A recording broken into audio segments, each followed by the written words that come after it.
The February 3rd State Board meeting will now come to order. Good morning and welcome to the February 3rd, 2023 State Board of Education meeting. Board members, please engage your microphones before speaking and turn them off when you are finished speaking. Please note that board members may be using their cell phones and laptop computers to access the agenda and information related to this meeting. Live streaming is available through the State Board of Education website. Would the recording secretary please call the roll? Patsy Kojons. Here. Lisa Fricke. Here. Patty Goobles. Here. Jacqueline Morrison. Kirk Penner. Sherry Jones. Here. Elizabeth Tegmeyer. Here. Deborah Neary. Here. Deputy Commissioner Friesen. Here. 6 present, 2 absent.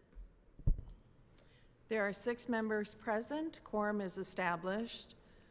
Board member Kirk Penner notified me indicating that he would not be at the meeting today.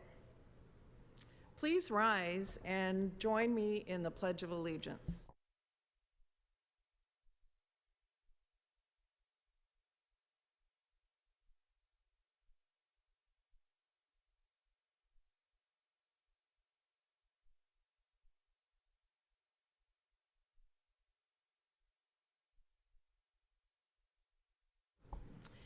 Information regarding the Open Meetings Act is posted as you enter the room from the main entrance doors. The Open Meetings Act is also posted on the State Board of Education's website. At this time, we have a presentation from Career and Technical student organizations in recognition of Career and Technical Education Month. Happy Career and Technical Education Month for the month of February. I see that our NDE staff and guests have moved to the front. So with that, I will turn it over to you for introductions. Good morning, thank you. And happy CTE month right back.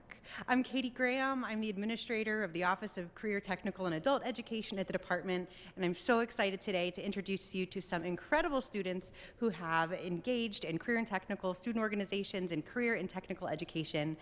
So in honor of CTE month, they wanted to share some of their experiences with you across middle school and high school and rural and urban districts. So I'm gonna turn it right over to them, and first up, I believe, I'm gonna turn it over to Dan Phillips from Grand Island. Good morning, State Board of Education members. I'm Dan Phillips. I'm the Director of College and Career Readiness for Grand Island Public Schools, and I'm honored to have 2 of our students here with you to share about their experiences. We have Bella Arentz, who is a 8th grader at Westridge Middle School, and Alex Johnson, who is a senior in the Academy of Technical Sciences at Grand Island Senior High.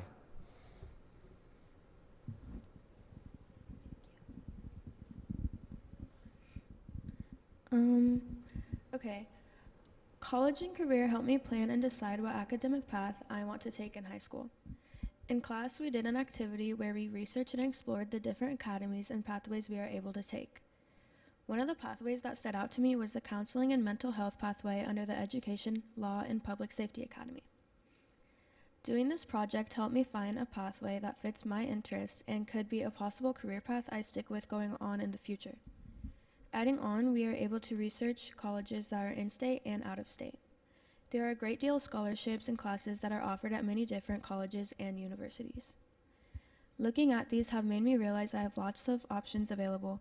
Not only does it make me feel better prepared for the courses and scholarships that I will need to apply for, it also makes me strive to work harder and succeed in my classes so that I am offered those scholarships. College and career has me looking forward to my future and the amazing opportunities I am given. It also has me excited to learn more about a career that I am interested in pursuing.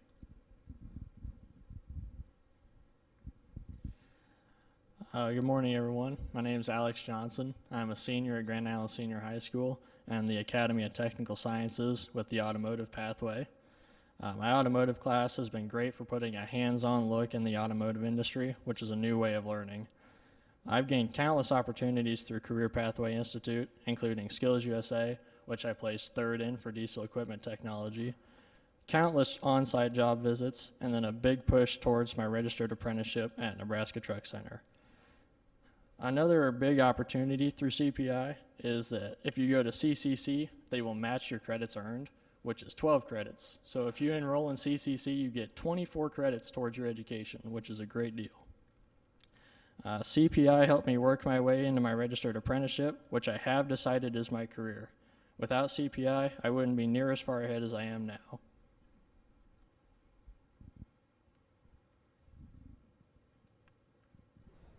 Good morning. My name is Tony Kobza. I'm the Activities Director at Raymond Central Public Schools. We were very proud of our CTSOs at our school, and one of them is being represented today in FFA with Elena Cutler, a senior, who we are very honored to have representing our school district. Hello, my name is Elena Cutlers. I first want to extend my thanks to the State Board of Education and Ms. Sydney Kobza for allowing me to come and be here today and show and share how my career technical education has had an impact on me. Throughout my high school career, I have been on the Student Council, National Honor Society, a part of the Student Leadership Team, Spanish Club, Quiz Bowl, a member of the soccer team, and I have participated as a member of 4-H and as a member of the Central FFA chapter. I've served as the president of the Central FFA chapter for the past 2 years, but I have held an officer position since my freshman year. The National FFA organization is a student leadership organization that is rooted within the agriculture industry. While most people still refer to it as Future Farmers of America, the name was changed in 1988 to reflect the growing depth of the agriculture industry and to represent a diverse membership. In a way, FFA fell into my lap because I grew up on a farm, but I quickly realized there was more to FFA than just farming. Yes, a huge part of FFA is still encouraging and supporting production agriculture, but it is also about creating leaders and helping them find a career path within the agriculture industry that may not necessarily be working in a field or raising livestock. The agriculture industry is a huge part of Nebraska, and the career options are almost endless, from a food scientist, plant geneticist, lobbyist, or even ag loan officers. Through my time in FFA, I have gained valuable leadership skills that have followed me throughout all of my extracurricular involvement.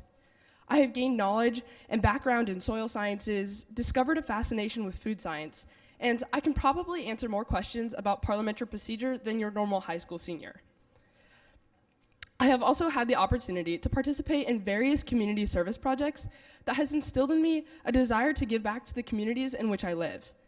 In my 6 years of involvement in FFA, I have represented our chapter at the state level in the following contests: veterinary science and ag biotechnology for 1 year, parliamentary procedure for 2 years, and food science and land evaluation for 3 years. Another major impact that FFA has had on me is through my supervised agricultural experience, or SAE.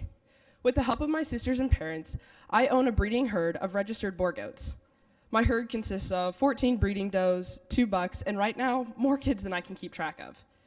I have faced many challenges in which I have learned work ethic, responsibility, money management, and dedication. These are all valuable skills that I will use for the rest of my life. Last April, I was selected as the state winner in goat production proficiency, and I had the honor of representing the state of Nebraska at the National FFA Convention in Indianapolis, where I earned a bronze medal for my SAE. As a senior, I have been deciding what path I will take after high school. Nursing has been a dream career for a while now, but I still want to stay involved in agriculture. I plan to attend the University of Nebraska-Lincoln in the fall to pursue nursing, with the goal of being a part of the college soil judging team. While my career goal isn't an agricultural career, through college and upon graduation, I plan to keep maintaining and improving my boar goat herd. Agriculture will always have an impact on my life. I am thankful for the opportunities that FFA has given me through my 6 years of involvement. Through FFA, I have been inspired by people, gained knowledge of various opportunities within the agriculture industry, honed my leadership skills, and I have had a great deal of fun meeting new people and making lifelong friendships. Thank you.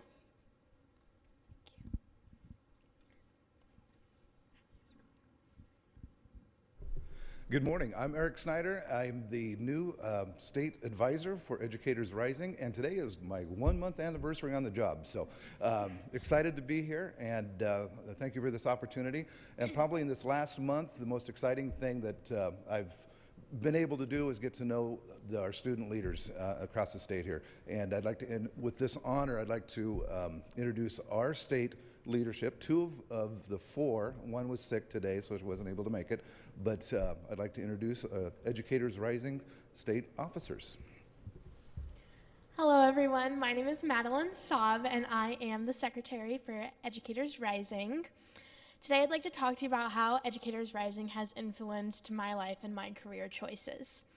So Educators Rising has influenced me drastically. It has changed so much about my future education. It has opened up very many doors for me and opportunities and experiences that I have gained throughout this experience.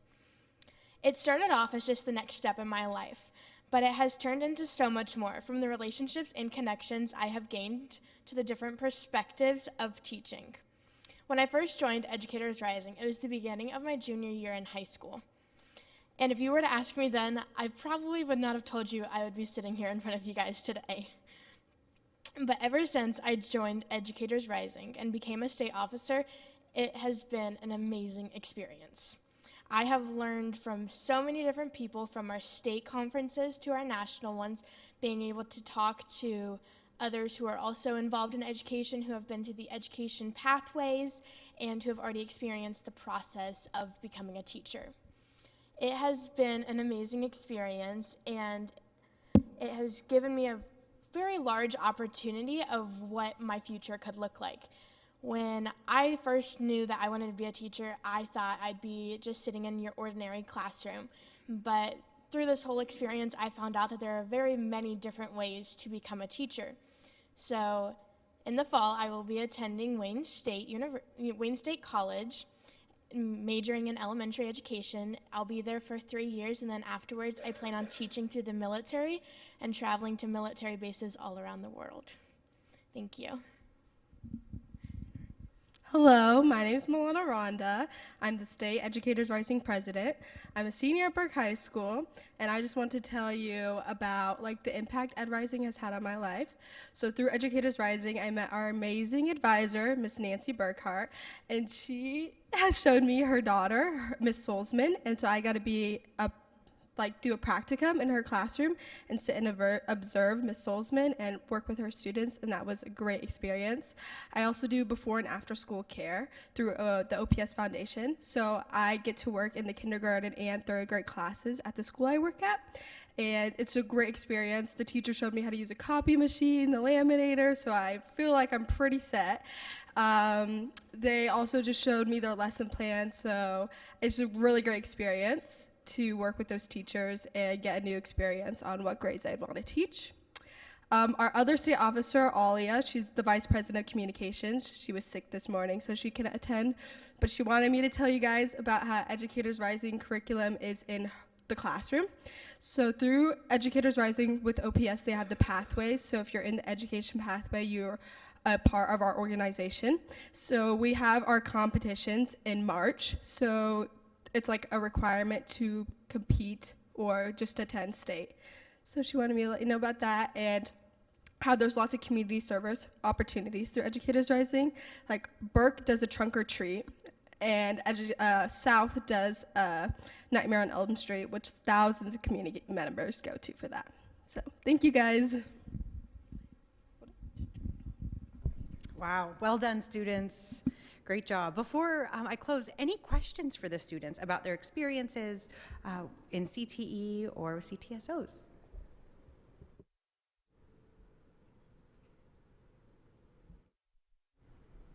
Mary, I just want to thank you for coming and having 2 from Grand Island, especially heartwarming to me. And Bella, just thinking that you're an 8th grader and you already have something in mind is just really encouraging. And Alex, congratulations on your 3rd placement in Skills USA in diesel mechanics. That's awesome. And those of you in educators Rising. I'd encourage you to find a way to draw others to your organization. I don't know if you have a plan or you do that, but we so need young people going into education. So thank you in advance for whatever you can do to spur others to the field of education. Thank you so much.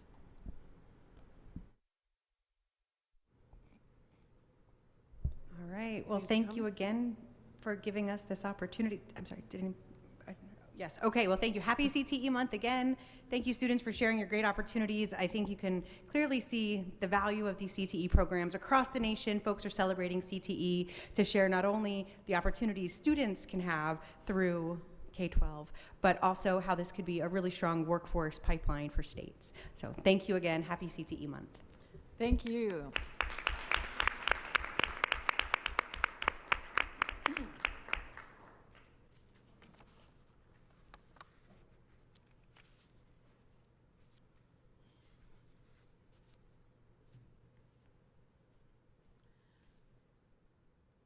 Agenda item 3, Deputy Commissioner's report.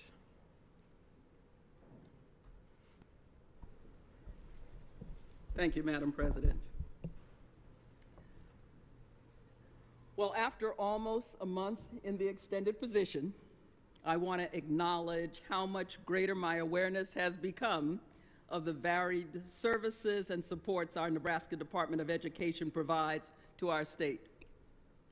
While I have worked for the department since 2015, I continuously learn more and more about the responsibilities our agency is statutorily tasked with, but also about the quality of our personnel. And so I would be remiss if I did not acknowledge how proud I am to work with the NDE staff to lead and support the preparation of all Nebraskans for learning, earning, and living, and to work on behalf of the 360,000 public, non-public, and homeschool students in our state. So I'll structure my report today around 3 areas: partnerships, processes, and pride points from just this past month. In terms of partnerships, much of my time last month in January was about learning about a multitude of partnerships and participating in collaborative initiatives that support the students and schools in our state. Some of the meetings I attended and highlights include the NDE and ESU Coordinating Council's Rule 84 meeting. At this meeting, NDE staff joined ESU administrators to focus on collaborative priorities for the next year. The Coordinating Commission for Post-Secondary Education. I continue to serve as a commissioner, where I have been a member since 2012. And the CCPE is a state constitution agency whose mission is to promote sound policies for Nebraska state and community colleges and the University of Nebraska. The 3-branch meeting. Under Chief Justice Michael Heavican, the legislative, judiciary, and executive branches of Nebraska state government come together to discuss mutual areas of concern, those needing attention, progress points, and more, with continued focus on systems-involved youth. The Commissioner's Native American Education Advisory. The advisory met to share progress reports and goals set. We learned about the many activities supporting mental health services for Native youth in our state. Additionally, I encourage the advisory to consider aligning its goals with your legislative priorities to best ensure mutual outcomes. The Nebraska Children and Families Foundation. Our NDE Council met with senior leaders from NCFF to get updates on the joint work we're doing as part of our NSER investments. Together, we are focused on family and community engagement, community schools, expanded learning, and many other areas. The State College's Board of Trustees. The Commissioner of Education by position serves on the State College Board. In addition to attending the Board of Trustees meetings, I also attended their annual Senators Reception and had great conversations with a few senators. The Nebraska Statewide Workforce and Educational Reporting System, or NSERS. The Commissioner serves on the Executive Council of this organization, which is a collaboration among the University of Nebraska, the Nebraska Department of Education, the Nebraska State College System, the 6 Nebraska community colleges, and colleagues at the Nebraska Department of Labor. In addition to the multiple partnerships, the NDE has groups who help support our many processes. In January, the NDE convened the following: the Assessment and Accountability Advisory Committee. This group provided practitioner insight into important issues surrounding AQuest and NSCAS growth. I was able to listen into some of their conversation. Technical Advisory Committee, or TAC. TAC is a gubernatorial appointed group consisting of national experts in psychometrics, assessment, and accountability systems, in addition to Nebraska practitioners, and it advises you, the State Board, on these matters. The Statewide Accreditation Committee. This is another committee that is required by statute. The Statewide Accreditation Committee had an orientation in January and began scoping out next steps for the year, including their core functions of recommending policies for accreditation and making recommendations annually relative to the accreditation of individual schools. Comprehensive Support and Improvement, or those CSI workshops. As you recall, in November 2022, the NDE identified schools for CSI, a federally required designation. In January, the NDE hosted 3 regional workshops to support CSI schools in their planning efforts, and I was able to attend one of these workshops in Wakefield at ESU 1. These workshops bring together multiple offices at the NDE and several ESU staff developers. And Pride Points. We shared a lot of good news with you in January. Coherence Project. This NDE cross-divisional project unveiled its work to bring together multiple processes and bring coherence across multi-tiered systems of supports, high-quality instructional materials, continuous improvement, and non-academic supports. This story and more of those resources were shared in my last update to you. The Milken Award. We were delighted to share in the national celebration of Lisa Moody, a special education teacher within the Omaha Public Schools, when she received the Milken Family Foundation's $25,000 honor for her outstanding efforts to provide inclusive and collaborative learning opportunities for her students. I look forward to you meeting her in the future. Elimination of vocational rehabilitation wait list. Nebraska VR helps people with disabilities prepare for, find, advance in, and keep jobs while helping businesses recruit, train, and retain employees with disabilities. We announced in January that over 5,000 individuals have been removed from the VR service wait list since 2018 due to the legislature's investment, staffing up, and the tremendous work of our VR staff. Preschool Development Grant. Nebraska received a renewal of its Preschool Development Grant. The NDE works in collaboration with DHHS, Nebraska Children and Families Foundation, and private partners. Activities this year will include updating the state's needs assessment and strategic plan for early childhood, projects to facilitate family engagement, improving quality in early childhood settings, and supporting professional development for early childhood education and care professionals. And lastly, February, while a short month, will be quite busy. Here are a few of the highlights of our month ahead. As you now know, February is Career and Technical Education Month, and you have already met several of our career and technical student organization leaders here with us today. On February 7th, the NDE staff will join CTSO student leaders for their annual breakfast prior to them heading to the state capitol.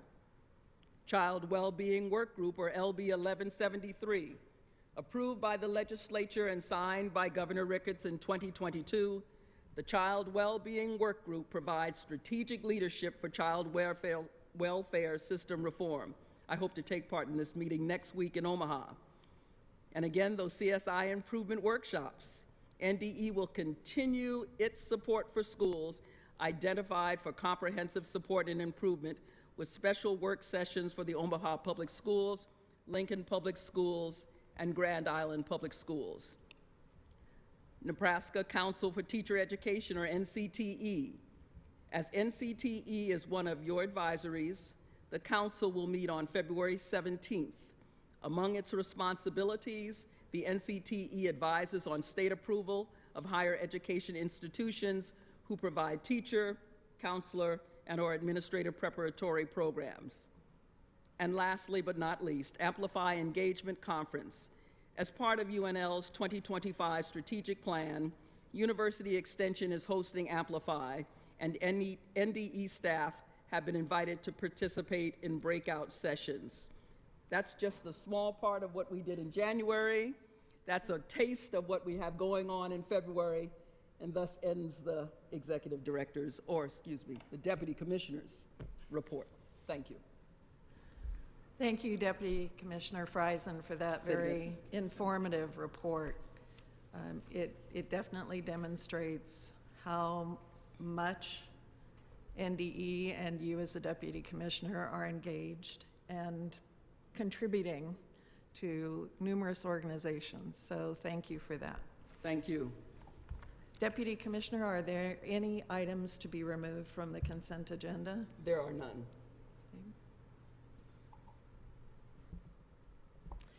With that, we will move to the President's report.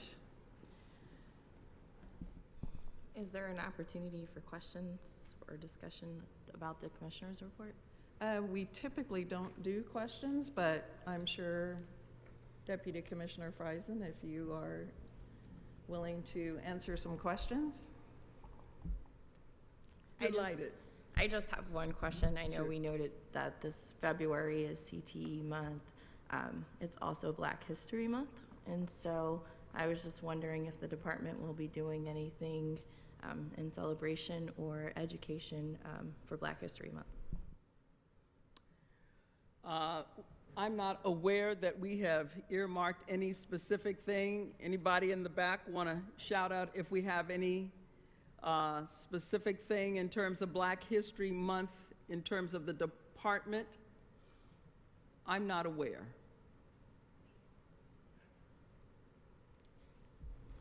Any other questions? All right, then we will move to the President's report. Since becoming board president, I've been asking myself, who are we as a board? And who do we want to be? Revised State Statute 793012 says that the board, acting as a unit, shall be the policy-forming, planning, and evaluative body of the state school program. That state statute, in very broad general terms, describes what we do, what our responsibilities are, but it does not speak to who we are as a board. It does not speak to our board culture. When I was reading a Harvard Business Review article, culture was seen as being like the wind. The wind is invisible, yet you see it and you feel it. And I think as we left this building last night, we felt the wind as the temperature dropped. But you can feel and see the wind, and when the wind is pushing against you, it makes things difficult.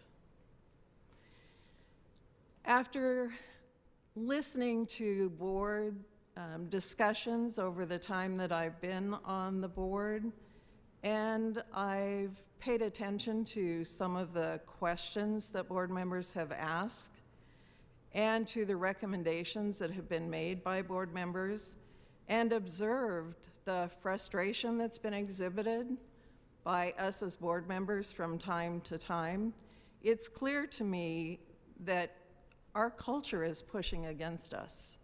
It's clear to me that we are not the board that we want to be.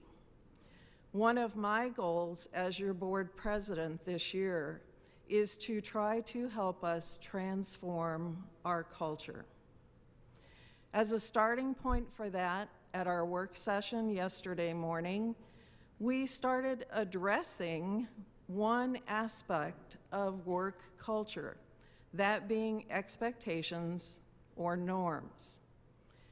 We did that by reviewing and adding to and changing some of our working agreements. And we also reviewed our meeting standards. Additionally, we reached a consensus about 3 short-term board priorities, those being the hiring of the next commissioner, teacher shortages, and working on teacher shortages, and the area of accreditation and accountability. I also, in conversations with some individual board members, and again, just through observing and listening during our board meetings, realized and acknowledge that as a board, we want to make sound, informed decisions. I have asked that the staff provide more upfront information about agenda items. And I know you see that reflected in the agenda items that we have for our board meeting today. Much more information is being provided to us to help us prepare for and understand actions that we may be asked to take.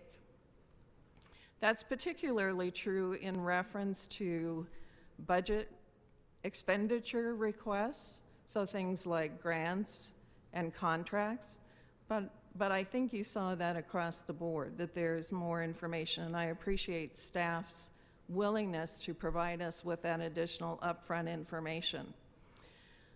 I also have asked that when we are faced with policy decisions, that there be at least 30 days or a month between when we have an informed discussion and take action on anything related to policy.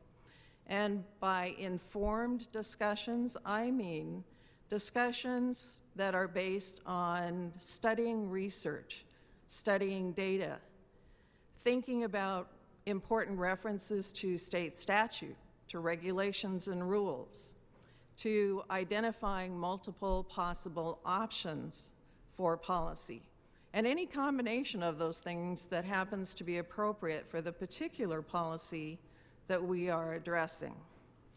That is our starting point. Culture change is difficult, and it may be painful for us from time to time. But in order for us to be able to transform our culture, we have to work at it, we have to be intentional, and it has to be action-oriented. I'm asking all of us as board members to help each other honor the working agreements that we have agreed to and our meeting standards, and that we all work diligently on the near-term, the short-term priorities that we have identified. That concludes the President's report.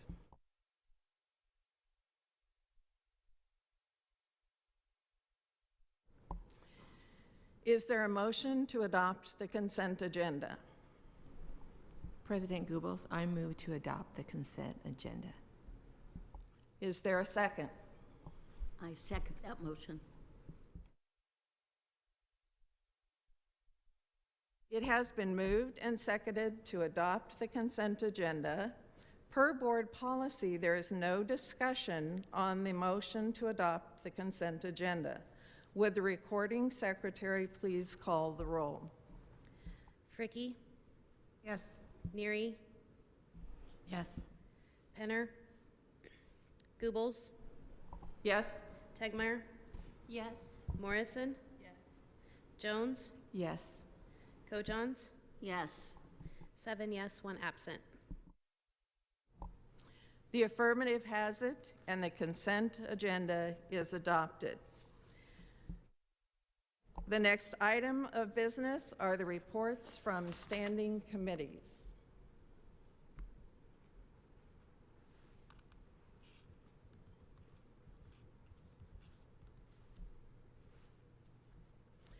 As the chair of the executive committee, I will provide a report.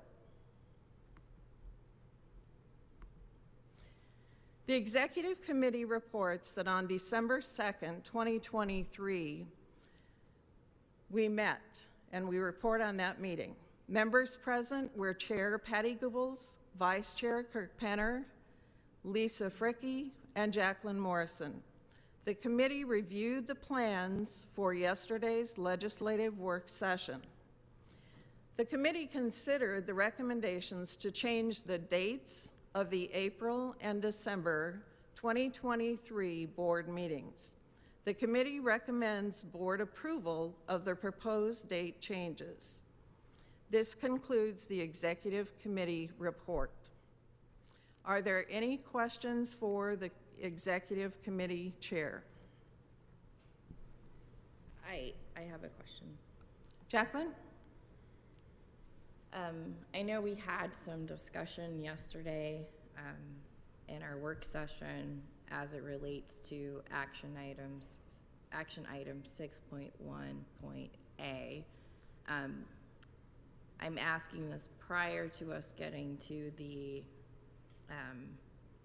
action item because I want to know if the executive committee, I suppose it's rhetorical because I'm on the committee, so I know that we didn't meet to talk about this, but did the chair or vice chair have discussion as it relates to how we would handle any changes to the proposed recommendations in 6.1a? I hope I'm understanding what you're asking. The motion will be made as is on the agenda. If there are recommended changes, the recommendation would be for amendments to that motion, and those amendments would specify the particular legislative bill. Am I addressing, Jacqueline, what you're asking? I think I heard Ryan make a statement yesterday, but it wasn't directly to me, and so I understood that any changes to the action item would not come as a change to the language of the motion, but rather it would come as change to the language of the recommendations. And therefore, the committee would need to amend or alter its recommendations that it was recommending to the board. And so I know we didn't have that discussion after the meeting yesterday, or I didn't participate in a discussion about it after the meeting yesterday, and so I was wondering how we were going to handle if there were changes to the recommendation from the committee to the board. If I'm correct in what I heard. My understanding of what we heard was if a board member wanted to amend the motion for a particular legislative bill, that amendment then would identify whether the recommended change would be from, for example, if we had recommended proponent, if there was a request for that to change to opponent, that would be part of an amendment for a specific legislative bill. But we wouldn't be amending the motion. And so is the committee going to have that discussion today during the full board meeting? Because it's still the committee's recommendation. And I'm really not trying to be difficult. I'm just really trying to understand procedurally how we're going to move forward, or what the plan of the committee is to move forward. I don't know that it's the plan of the committee, because obviously our committee did not meet after our work session yesterday. I'm wondering if we can get at what you are requesting. The motion is for the board to ratify or adopt the positions of the executive committee. If there is a request from a board member to amend that motion, then that would allow discussion by the board of that change of the position for that particular legislative bill. I understand what you communicated, but I don't think that that's what I heard Ryan communicate yesterday. And so maybe we can ask for clarification. I think what we'll do is we will just stand at ease for 5 minutes so that we can have a conversation with our parliamentarian. Okay.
All right, we are at agenda item 6.1A, review proposed state legislation and take action on board positions.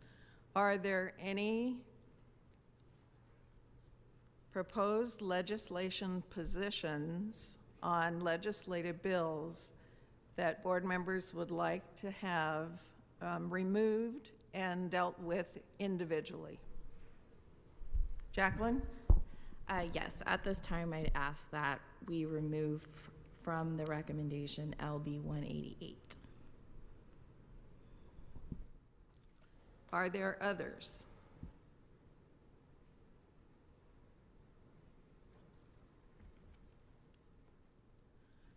Right, so we have one removed. Is there a motion related to 6.1A? Yes, Madam President. I move to adopt the legislative positions as recommended by the Executive Committee, except for the aforementioned item LB 188. Is there a second to the motion? Second. We have a motion and a second. It is moved and seconded to adopt the legislative positions as recommended by the Executive Committee with the exception of LB 188. Is there any discussion? I'll just start briefly. I asked that this particular matter be removed. It was a matter that I had some particular concerns with when we were in the executive committee, and I expressed those during the committee and also yesterday during our work session. My main concern is not with what the bill is attempting to accomplish, which is to solve our teacher shortage problems in the state of Nebraska. I think that we are all in favor of getting creative and trying to figure out ways to solve the problem. However, I do think when I see these types of bills, we as the State Board of Education and also as NDE have roles on teacher certification, when a teacher can become certified, and we set the standards. And so I think that this particular bill starts to, for lack of a better word, creep into the area that the board is responsible for, but also it lowers or takes away some of the requirements that we have deemed necessary for someone to be able to teach in the state of Nebraska. And I think if those requirements start being chipped away through the legislative process and not coming through the expertise of the Nebraska Department of Education, it runs the risk of basically, I don't want to say diluting, but starting to take away what we have decided as a board, but also as a department is important for the teaching profession. I think even in this bill, there's no requirement that you have skills in pedagogy and learning how to teach students. I think it really is a pretty bare bones bill. And again, nothing against veterans. We do have special rules and programs in the department to support veterans, and I think there are ways that we can continue to do that, but I don't think that this bill is the way forward. With that said, the position that initially came out of the executive committee was that we would be neutral on this particular bill. I am proposing or asking this board to consider that we change our neutral recommendation to opposition. Because this particular legislative bill has been removed from the motion, I would like for us to come back to this for any kind of action under additional business. Because right now what we're discussing is the motion with that particular bill removed from it, like we do with the consent agenda. Okay, is there any other discussion related specifically to the motion?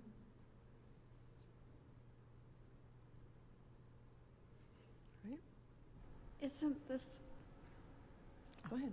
I guess, isn't this an action item under the executive committee report? I mean, I guess I'm just curious why it wouldn't be taken action now. The motion we have on the floor is to adopt the legislative positions as recommended by the executive committee with the exception of LB 188. So it does not call for any action related to 188. We removed it so that it could be discussed later, just as we do with consent agenda items, that those move to additional business, and then we address those under additional business. Okay. All right, Andrea, Jacqueline? I think Deborah, if your concern is that they should, if you want them discussed together, we could move to table this entire motion to later in the agenda, and then it could all be discussed together, but that's an option.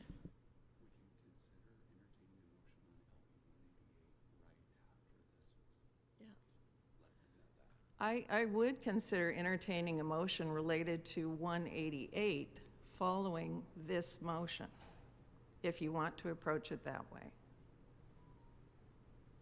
Okay. Okay.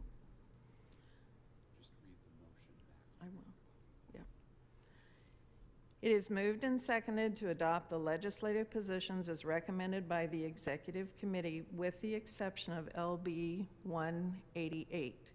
We have a motion and a second. Would the recording secretary please call the roll? Jones, Yes. Kojons, Yes. Fricky, Neary, Yes. Tegmeyer, Yes. Penner, Goebbels, Yes? Morrison. Yes. 7 yes, 1 absent. The motion is adopted. The legislative positions is recommended by the executive committee with the exception of LB 188.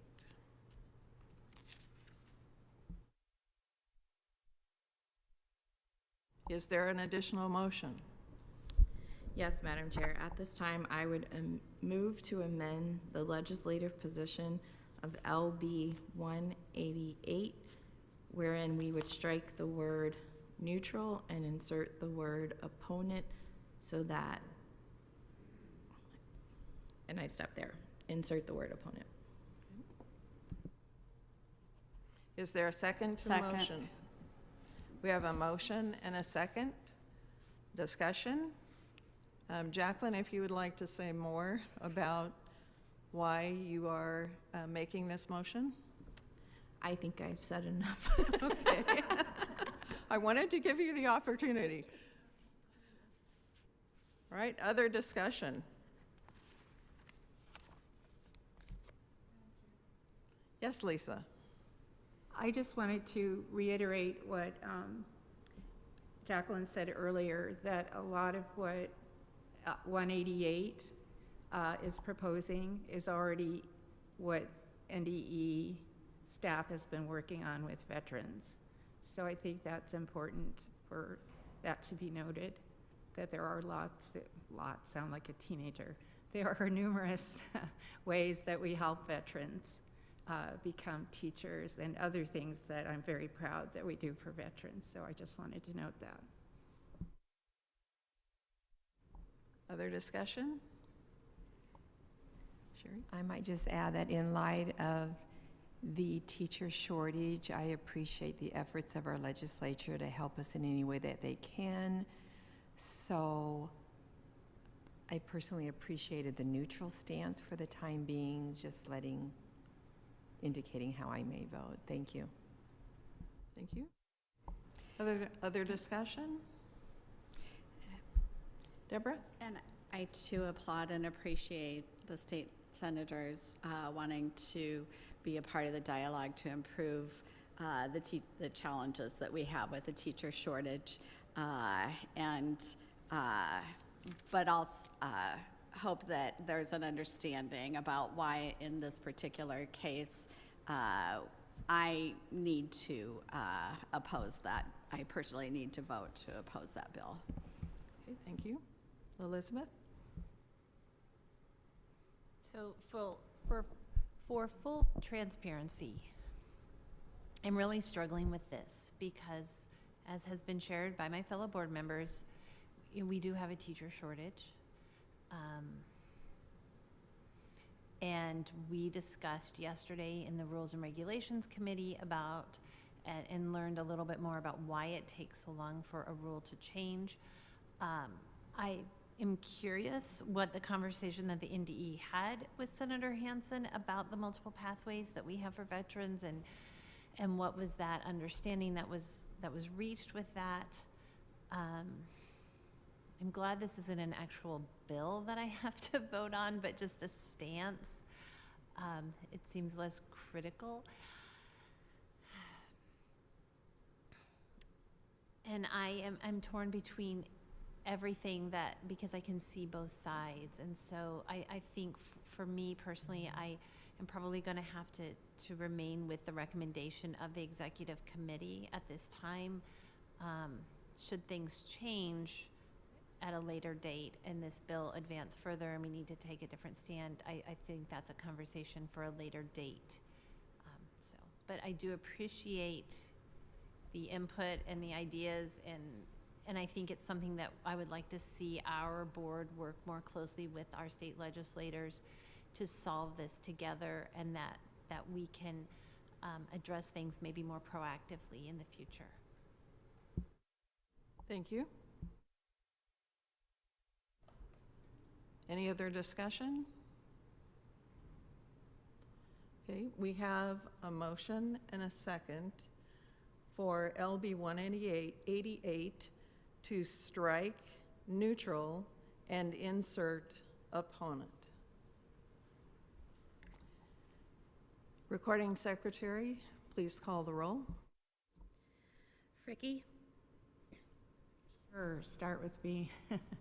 I just would like to, before I make my vote, I know this is a vote that I appreciate Senator Hansen. I can't do that. Okay. All right. All right. Opposed? Neary? Yes. Penner? Goebbels? No. Tegmeyer? No. Morrison? Yes. Jones? No. Kojans? Yes.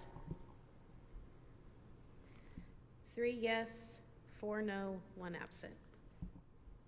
The opposition has it, and the motion is lost.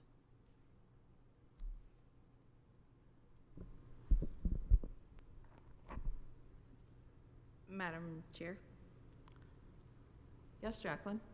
So just so that I am clear, where we stand with that particular bill is that we have, as a board, have not voted to adopt the position of the executive committee, but we have also not voted to change the recommendation, so it still remains as a recommendation that's not adopted by the board.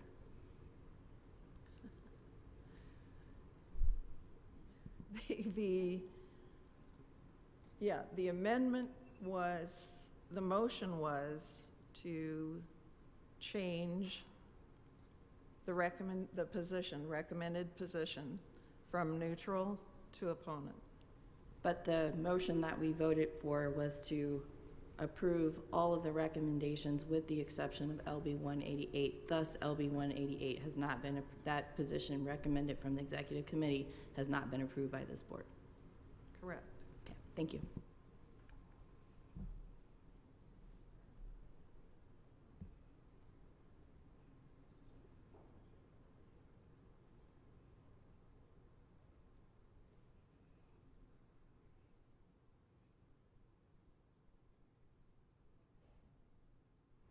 I would entertain a motion to go back to the original recommendation from the Executive Committee on LB 188.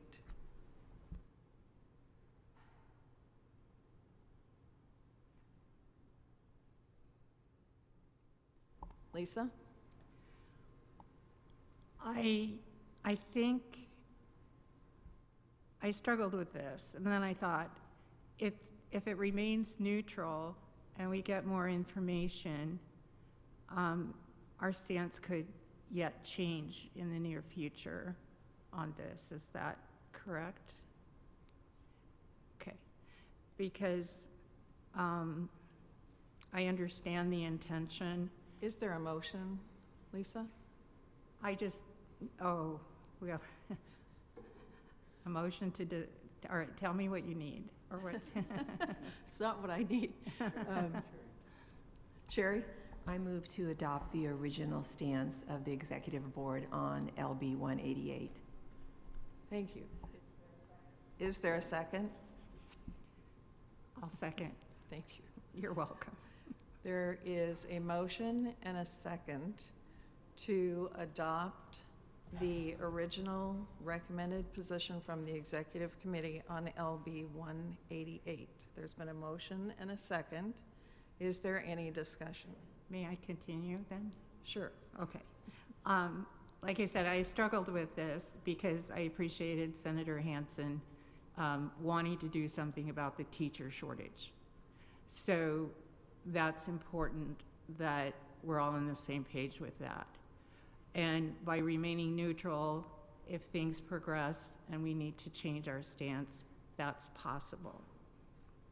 So. Other discussion? Elizabeth? I just have a question. Okay. So if I'm just playing this out long term. So if we vote no, that we don't want to adopt the recommendation, then we just have no stance on 188? Because No. mean, We go back to the original recommendation, which was a neutral position. No, but that's what this motion is about, correct? Is that we adopt it. So I'm just asking if we vote, if we don't adopt it, then we have no stance on 188. Right. That's correct. Thank you for that clarification. Sorry. Deborah? Any other discussion? I think that we come to this with different philosophies. I don't think when a bill is presented before this board and I'm looking at the plain language of the bill, that I am making a recommendation based on a hope that it might get better, right? I'm not saying this could be good, therefore I'm gonna stay out of it. If you look at something and it's bad, then you say this is not a good bill. If they fix it and we work with them and it becomes better, we can change the position to say now we're neutral and now we're in favor of something. But I think taking a position on something that's not before us, and maybe it's the lawyer in me where I'm only making a decision based on what the words were that were presented. And there is ample opportunity for legislatures to meet with the board or NDE prior to introducing a bill to get to a place where we support it. And if we don't require them or ask them or work with them ahead of time, and we continue to support after the fact, we're never going to get to a place of collaboration where we're working together before these bills are introduced. So with this said, I just hope the rest of the people on the board are this optimistic about things when it comes to curriculum. So when the legislatures introduce something and say you need to teach this in schools or don't teach this in schools, that to me, those lines are exactly the same. Whether it's curriculum, teacher certification, if it's things that we are weighing in on and things that we work on or have entrusted the department with, I don't see them as different just because one we believe is more urgent than the other. So I respect everyone's opinion here today. I don't agree that we should be making positions based on a hope that something could get better, but that's my opinion. Deborah? Yeah, I too appreciate this discussion and state senators wanting to help us alleviate the teacher shortage. But I also feel like we have a responsibility to have the dialogue, and we can't have the dialogue if we're just neutral all the time. Being neutral over battles that aren't necessary, I understand, but this bill causes harm. It doesn't help the teacher shortage. Actually, it causes problems with a lot of teachers who really believe in what they've gone through in order to become certified teachers. And I think that we are more responsible as leaders if we engage in the conversation. I mean, this isn't about, you know, we're not attacking anybody personally. We're saying, you know what? Here's the next step in the conversation that needs to happen, which I feel like is our responsibility as education leaders. And so, I mean, that's why I am going to oppose going back to, I'm going to vote to oppose going back to what the executive committee recommended, and hoping that this becomes a further discussion. Just because we haven't opposed hardly anything, but when harm could happen, I do think that we need to maybe consider a stronger stand than neutral. Thank you. Okay, thank you. Jacqueline? To Deborah's point, if someone put a bill into the legislature that said, we're going to allow veterans to become lawyers even if they haven't taken a bar exam because we're going to partner them with a mentor, I would say, as a lawyer, no. If we passed a bill to say we're going to allow veterans who have a degree to become nurses and they haven't been taught or taking the required classes to become a nurse, I too would say no. Teaching is a profession, and I promised the teachers in my district I would uphold their profession and I would fight for them. And if I vote or am not opposed to something that says, I understand you haven't gone through the rigor and received the education that everyone else has decided is required, but as long as you have a mentor in the classroom with you, I think you'll be okay. I'm not willing to do that to our teachers or to our children.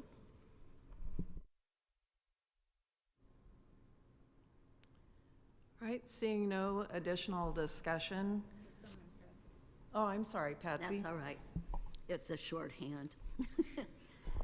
Anyway, as a teacher, I agree with the discussion that Deborah and Jackie have presented. There is a responsibility for us to make sure our teachers are learning to teach as well as their subject matter. And watering any of this down is not the answer to the teacher shortage. The teacher shortage is a matter of us encouraging young people in the same way that we encourage them to go and be doctors and lawyers and firemen or whatever they decide they're going to do, and making it attractive to them, not changing how their preparation is in a way that would make it less instead of better. Thank you. All right, now, I'm not missing anyone, am I? Okay. Since there is no more discussion, there is a motion and a second to adopt go back to, I guess if I would say it that way, the original position taken by the executive committee on LB 188. Recording secretary, Please call the roll. Goebbels, Yes. Neary,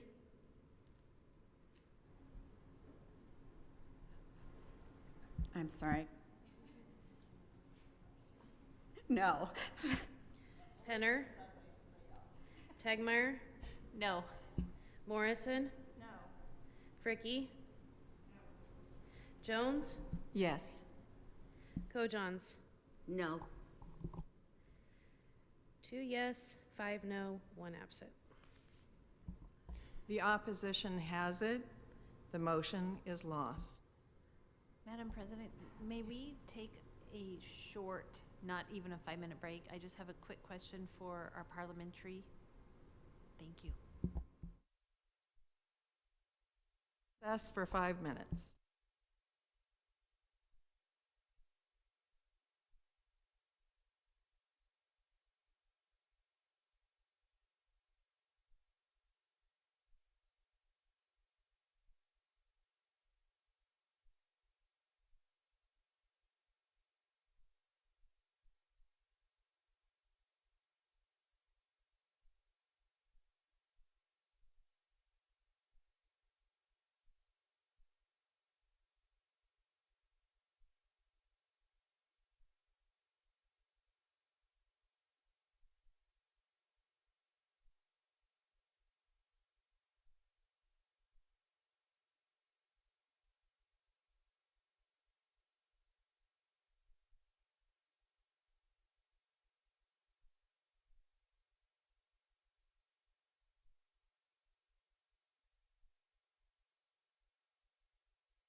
chance to talk to Ryan about that? I'm going to right now, so let's do that quickly.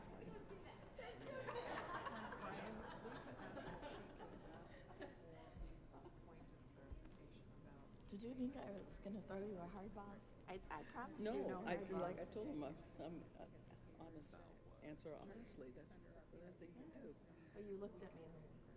Well, I always will, you know, because I just like I just like to do that. Yeah. But I said if I have to have a guest speaker, I know I got one volunteer. But I probably won't. But I know it's going to. We talked about quickly back there, affirming some things that Black History Month is foundational to. Right. That we are about equity. Those things that have been so supposedly hard to talk about. Yes, we are about equity. We are about diversity. We are about culturally being responsive. So, and that I might signal to people if you want to take an hour and go out to a program someplace in a school or someplace. Okay, thank you. Go on the board's money. I haven't been on a trip since I've been on the board.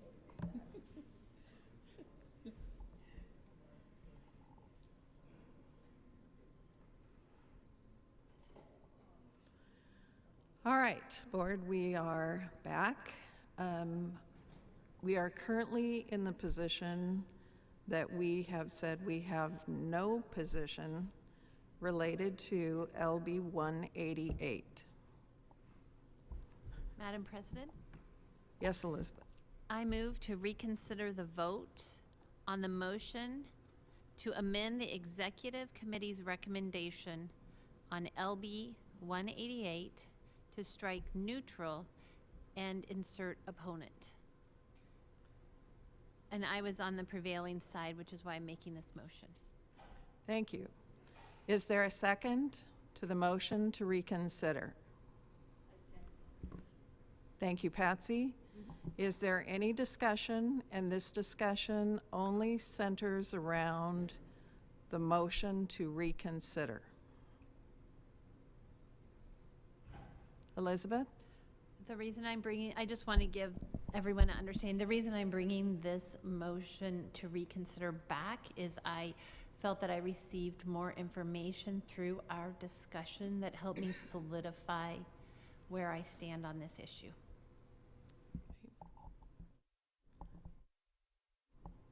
Any additional discussion?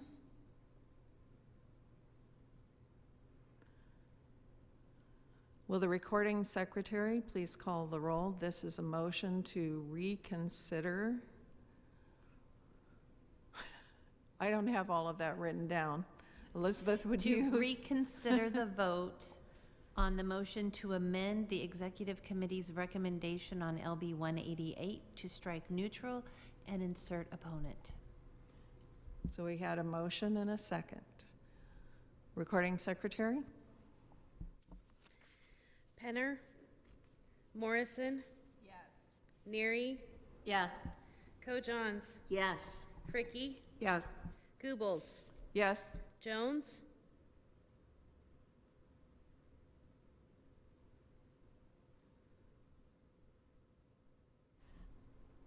I'm going to say no. Tegmeyer? Yes. 6 yes, 1 no, 1 absent. The motion is approved for reconsideration of position on LB 188. Elizabeth? I call up the motion to reconsider the vote on recommendation LB 188 to strike neutral and insert opponent. Okay. Is there a second to the motion? Oh, I'm sorry, there's no second to this. Is there discussion? There is discussion.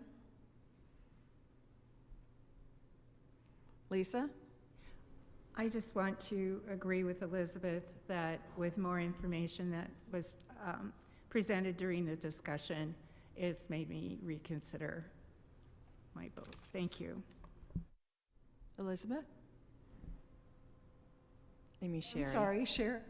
And it's too late to go back, but I understand I should have voted the other way because we're just bringing the issue up, and I was thinking that we were making a statement, so there can be nothing done now, but I would have voted in favor, but I misunderstood. So just for the record. Thank you. Not that it's at all confusing. All right. Ready? Any additional discussion? So the question on the motion to amend the executive committee recommendation for LB 188 to strike neutral and to insert proponent. Opponent. I'm sorry, opponent. Thank you for correcting me. Recording secretary, please call the roll. Fricke? Yes. Neary? Yes. Penner? Goebbels? Yes. Tegmeyer? Yes. Morrison? Jones? No. Kojans? Yes. 6 yes, 1 no, 1 absent. Okay, the motion to amend the executive committee recommendation on LB 188 to strike neutral and insert opponent has passed. The affirmative has it. All right, Lisa? This is just a point of clarification to make sure that we understand that curriculum is in the hands of the local school districts, and the curriculum is created at the local level to meet the standards which we create at this state board. So just a point of clarification. Thank you, Lisa. All right, I believe we are ready to move to agenda item 6.1B, proposed changes to the April 2023, December 2023 meeting dates. Is there a motion related to 6.1B? Yes. Deborah? I move to adopt the proposed changes to the April 2023 and December 2023 meeting dates as recommended by the Executive Committee. Is there a second to the motion? Second. Patsy? Thank you. I second the motion. Discussion.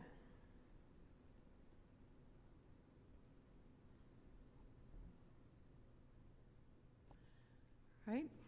Just want to thank you for keeping in mind the holidays and observations and switching those. Thank you, Madam President. You're welcome. Recording secretary, please call the roll. Neary? Yes. Tegmeyer? Yes. Fricke? Yes. Jones? Yes. Goebbels? Yes. Morrison? Yes. Penner? Kojans? Yes. 7 yes, 1 absent. The motion to adopt the proposed changes to the April and December meeting dates has passed. The affirmative has it, and the proposed meeting dates are changed and adopted. Agenda item 6.2, Budget and Finance Committee. Chair Patsy Kojans will provide a report from the Budget and Finance Committee meeting. The Budget and Finance Committee reports that on Thursday, February 2nd, 2023 meeting, members present were Patsy Kojans, Elizabeth Tegmeyer, Sherry Jones, and Deborah Neary. The committee reviewed the proposed contract with ESU 10 with NDE staff providing explanation for the contract and answering questions from committee members. The committee recommends approving this item. The committee then reviewed the proposed contract with BIC Construction LLC for work on the first floor of the ND office building. NDE staff answered questions on both procurement and the proposed contract, including the time frame for the completion of the construction. The committee recommends approving this item. The third item, the third action item reviewed by the committee was the 2023, I left my readers at home, so I'm having a little trouble here. Okay. The 2023 through 2025 NDE NAEP APS AFS CME bargaining agreement. NDE staff reviewed the proposed agreement with the committee, including comparing to the state's master agreement. The committee recommends approving this item also. Additionally, the committee reviewed the monthly board travel report and the state authorization and noted the issues with either report. NDE staff also reviewed the budget process for the committee and apprised the committee of a new mental health awareness training for NDE was granted, which will be brought to the board for review and approved next month.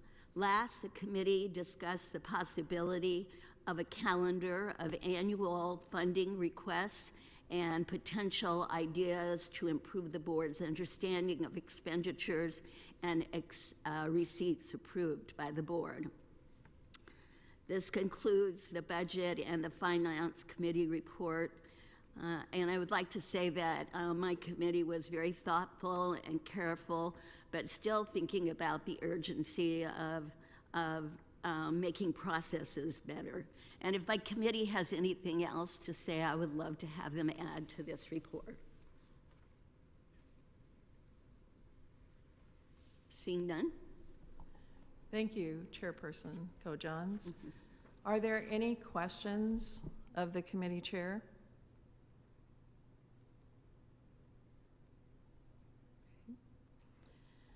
Are there any questions on the reports in item 6.2A or 6.2B? Those are the monthly board travel expense report and the in-state travel authorization reports. Is there a motion on item 6.2C? I move to authorize the Deputy Commissioner to contract with ESU 10 to perform duties associated with UNK's Mid-Nebraska Educator Pipeline Grant. Thank you. Is there a second? Thank you, Lisa, for a second. It's been moved and seconded to authorize the Deputy Commissioner to contract with ESU 10 to perform duties associated with UNK's Mid-Nebraska Educator Pipeline Grant. Is there any discussion? Elizabeth? I just want to apprise my fellow board members of information that we discussed in the committee that staff provided us with, that there will be a quarterly check-in in March about the Mid-Nebraska Educator Pipeline, and so they will be presenting more information to us at a later date about how things are progressing. So just good to have that we will be coming back to this. Thank you. Any additional discussion?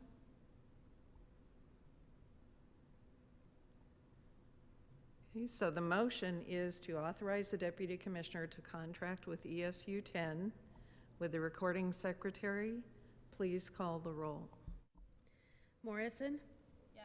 Fricke? Yes. Jones? Yes. Goebbels? Yes. Kojans?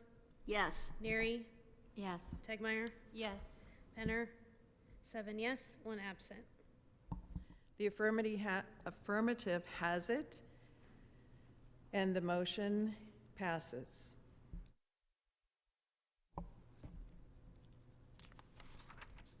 Is there a motion on item 6.2D? Patsy?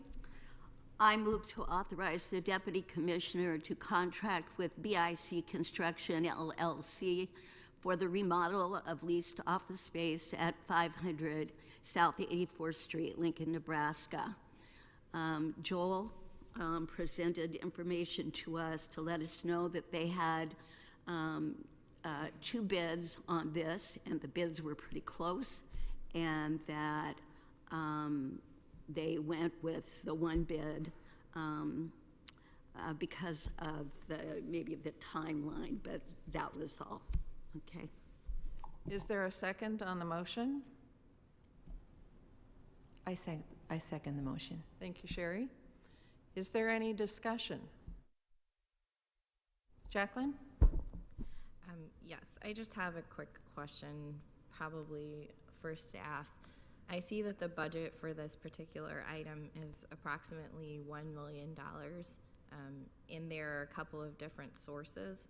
And so I was wondering if someone could tell me, I know that when the move was originally required, there wasn't a particular line item or budget item. We had to find dollars to be able to finance that. So would someone be able to tell us how we acquired or have gathered those funds? I would ask that Joel Sherling come forward to answer that question. Brian Halstead, I think, would be able to respond sorry. to that.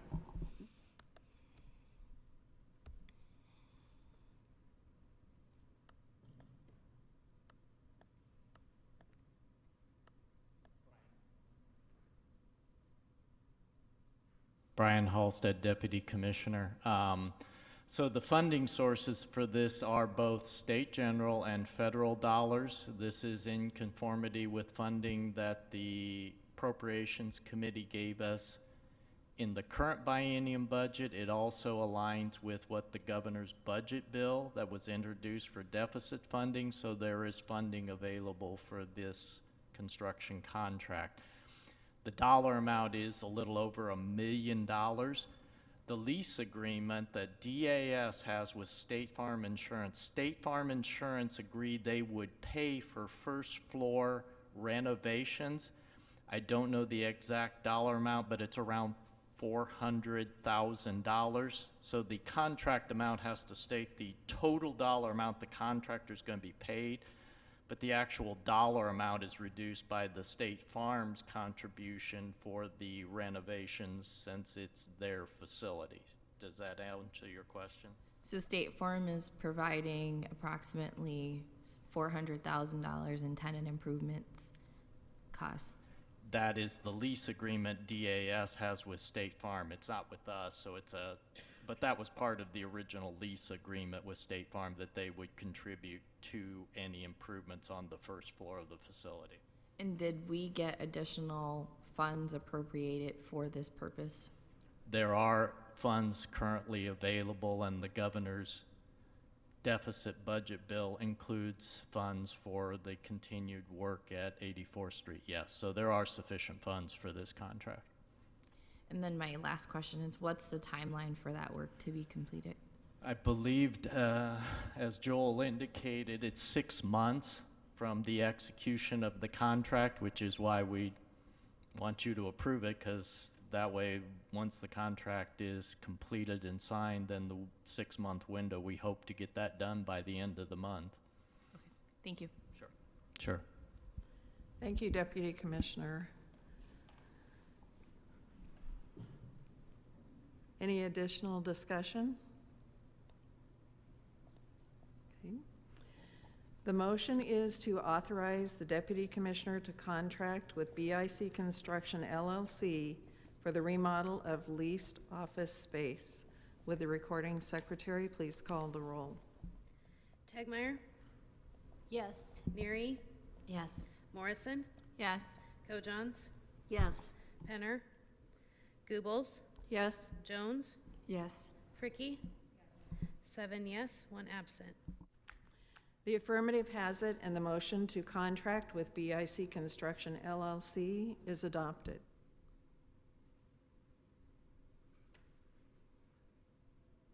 Is there a motion on item 6.2E?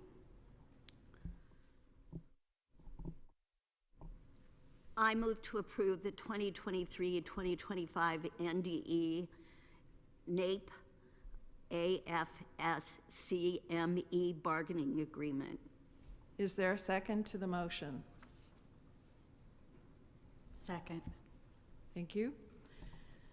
It is moved and seconded to approve the 2023 through 2025 NDE NAEP AFSCME bargaining agreement. Is there any discussion?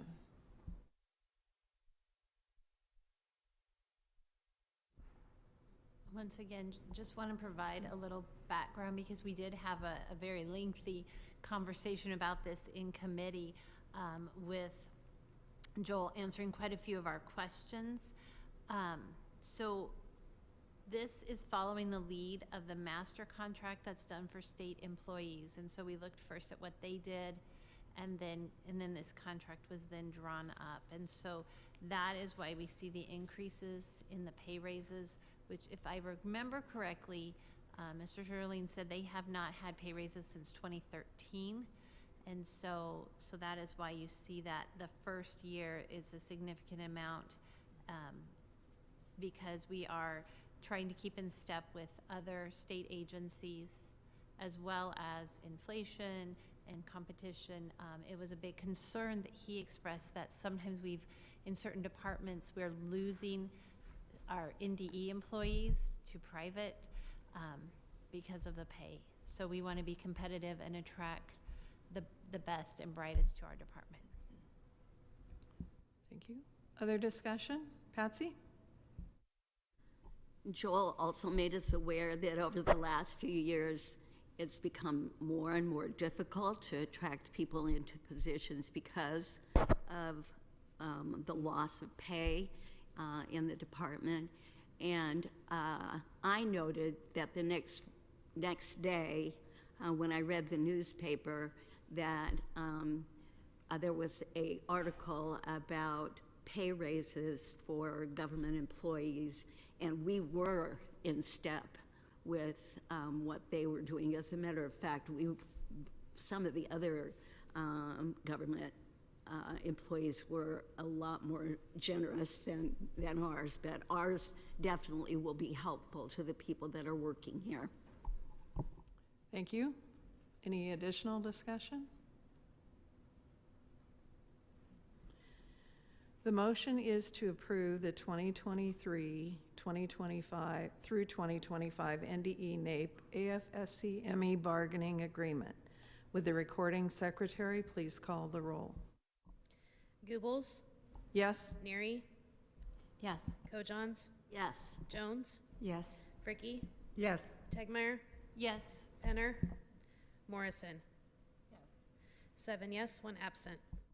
The affirmative has it, and the motion to approve the bargaining agreement is adopted. Agenda item 6.3, Planning and Evaluation Committee. Chair Deborah Neary will provide a report from the Planning and Evaluation Committee meeting. Thanks. I want to thank my fellow committee members, Lisa Fricky, Sherry Jones, and Patty Goebbels, and the NDE staff members that support our work. I'm going to bounce around a little bit here in my report. First of all, the ESSA, we're so used to talking about ESSER. I'm going to go back to ESSA now, the Every Student Succeeds Act.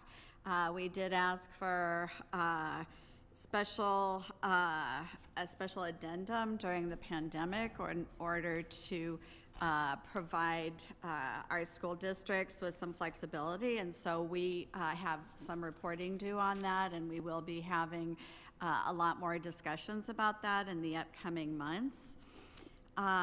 Also, we talked about, and I was really grateful that Sherry brought this forward as an agenda item, but the Teach in Nebraska Today Act, which is going to be providing some scholarships, stipends for teachers, and that is going to be rolled out in the next couple of months. We do plan on working with the Coordinating Commission on Post-Secondary Education in order to help us administer this program, and we will have more communication next month about the deadlines for that. Any applications are going to be due in June, so we are going to need to be rolling that out soon. Is there anything you wanted to add to that, Sherry? I think I'm on the agenda for later, but should I share? Should I wait to share? Okay. Oh, I'll is that, just, okay. Thank you, Deb. We also were updated on the Learning Community Achievement Plan, which we have just discussed before. It did go back to the Learning Communities Board so that they could review it. They will be voting on that February 16th, and within a few days after that, it will be loaded to Spark, so any of us board members that want to review it can start reviewing it for the March board meeting. I believe we're going to be discussing it in March and voting on it in April. Let's see. Then I guess the item that took the most of our time was related to the NWEA contract and the MAP growth, NSCAS growth discussion. And I was really glad that during our work session yesterday that so many board members really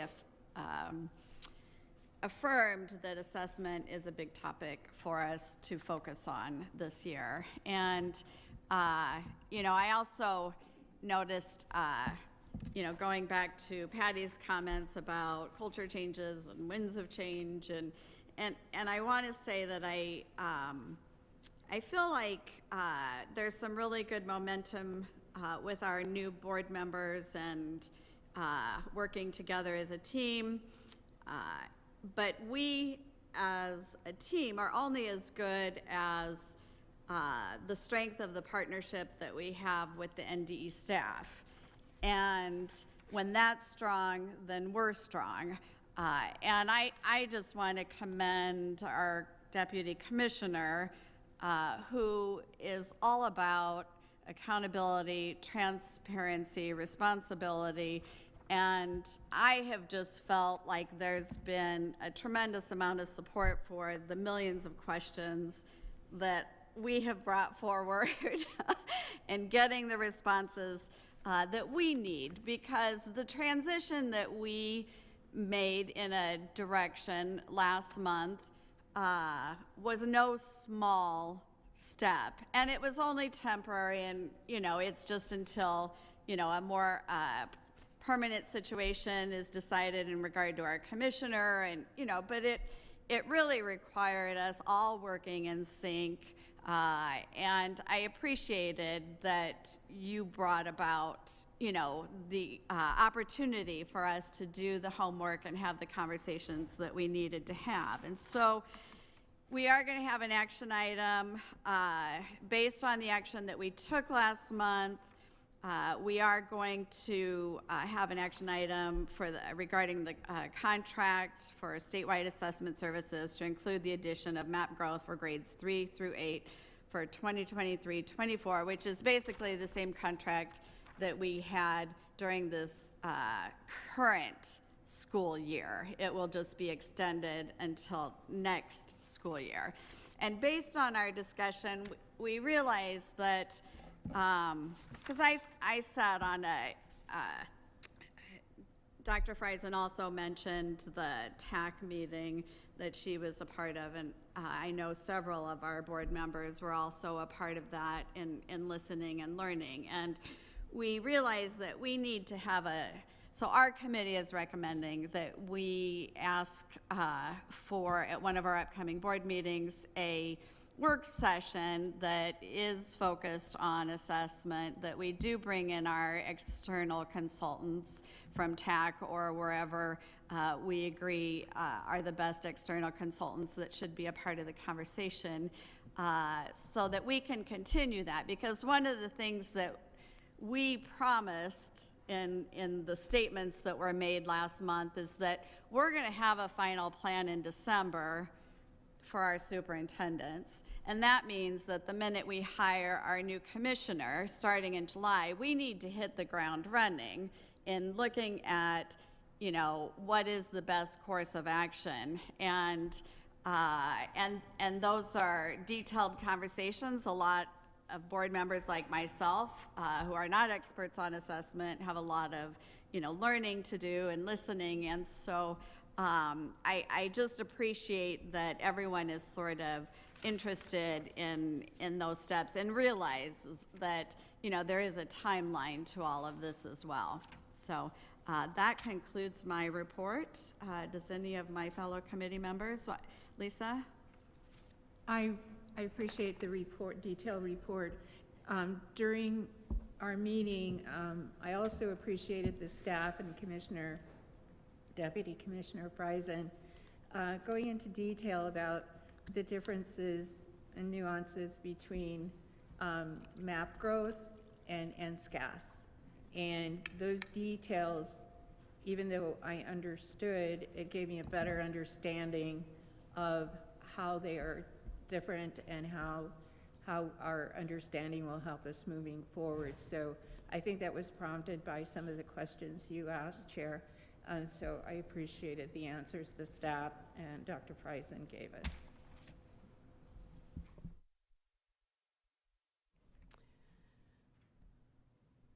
Okay.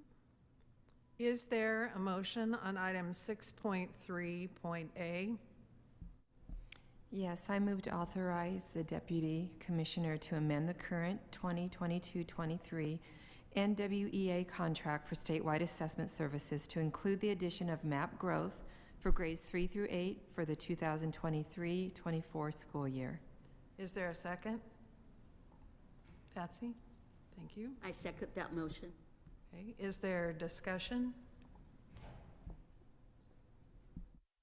Jacqueline?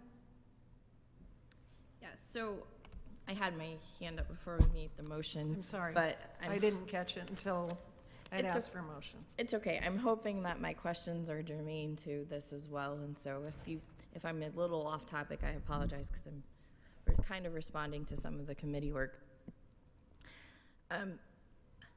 I felt like last night I got a crash course in some of NSCAS versus map growth. And what I realized in that moment was that there's just a lot that I don't understand or that I don't know. And I guess I never realized it also until yesterday. So my kids take a different assessment. They take a STAR test, which I believe is what I'm understanding is a growth assessment rather than a different type. And so I say all that to say whatever information was provided to your committee that talks about the differences, I think it would be helpful if that information was provided in a setting to the full board so that we could start to understand the nuances. I think in addition to receiving that information, I think there are times when we assume everybody is operating with the same vernacular and we're speaking the same language, but we aren't. And so some of these topics seem to be pretty up here. And even if we brought in the experts or the people who are the designers of the test, I still think they're talking to educators and not everyone. And so I think even in what's provided, we might need to bring it down, even to the point of maybe we take a practice test, not practice,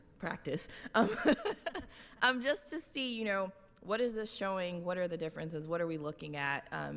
What are the students going through, and what does that end result look like, so that we can get some concept? Because my understanding, or at least what I'm hearing, is we as a board are going to have to give some direction on where we want to go. And in order for us to be able to give direction, we really need to understand that information. And so my request, as it relates to this item, but also as it relates to your committee, is we can vote on this action item today, but in the future, at least in the next 2 to 3 months, if we could have some opportunity to really live with these documents and this information, I think that'd be helpful. Thank you for that, Jacqueline.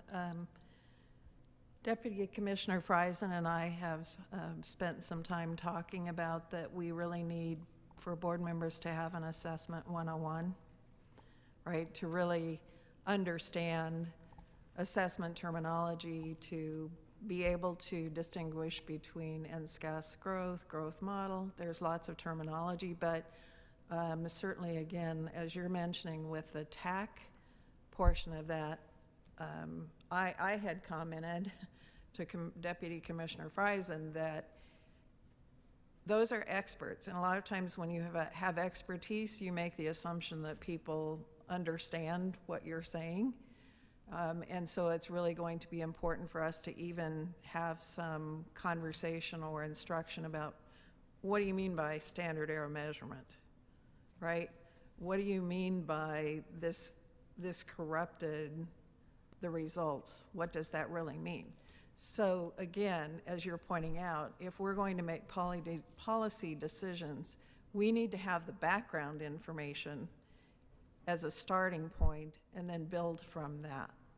So there may be multiple work sessions. I know you are starting to believe that I am work session happy, which may be true, but if we're going to make informed decisions, we have to feel like we have the information and the background knowledge to be able to do that.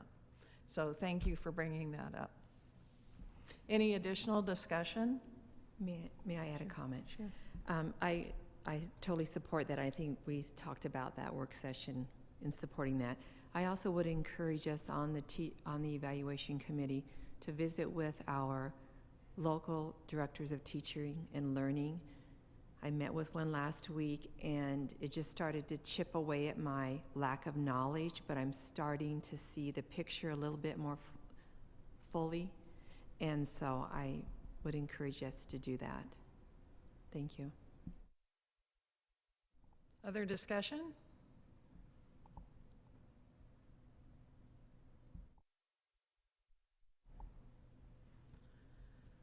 Okay, I think we had a motion and a second, and we had discussion. So to restate the motion, it's moved and seconded to authorize the Deputy Commissioner to amend the current 2022-2023 NWEA contract for statewide assessment services to include the addition of map growth for grades 3 through 8 for the 2023-2024 school year. With the recording secretary, please call the roll. Penner? Jones? Yes.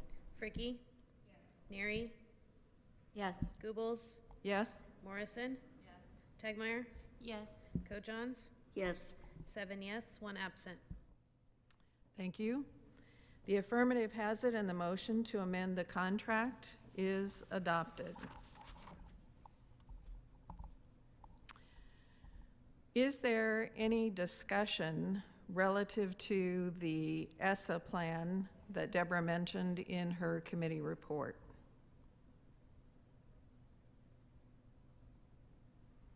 There will be additional information forthcoming. As Deborah pointed out, what we were provided in committee was an introduction, just kind of setting the stage for work that's coming in the future and reporting that will be provided to us as a full board. All right, agenda item 6.4, Rules and Regulations Committee. Sorry.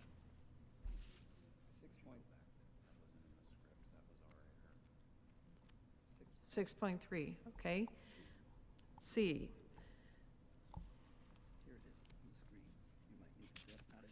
Okay, so that's where we inserted that. I apologize for that. That was not in my script. Is there discussion on item 6.3C, Teach in Nebraska Today Act? Yes, I would just like to share some information.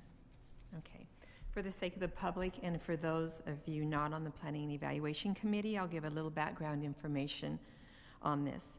The Teach in Nebraska Today Act began in last year's legislature session as LB 1218, and as stated in the bill, the purpose of this program is to attract individuals to the teaching profession who have expressed an interest in teaching and to support the employment of those individuals as classroom teachers by providing student loan repayment assistance for service as a classroom teacher in the state.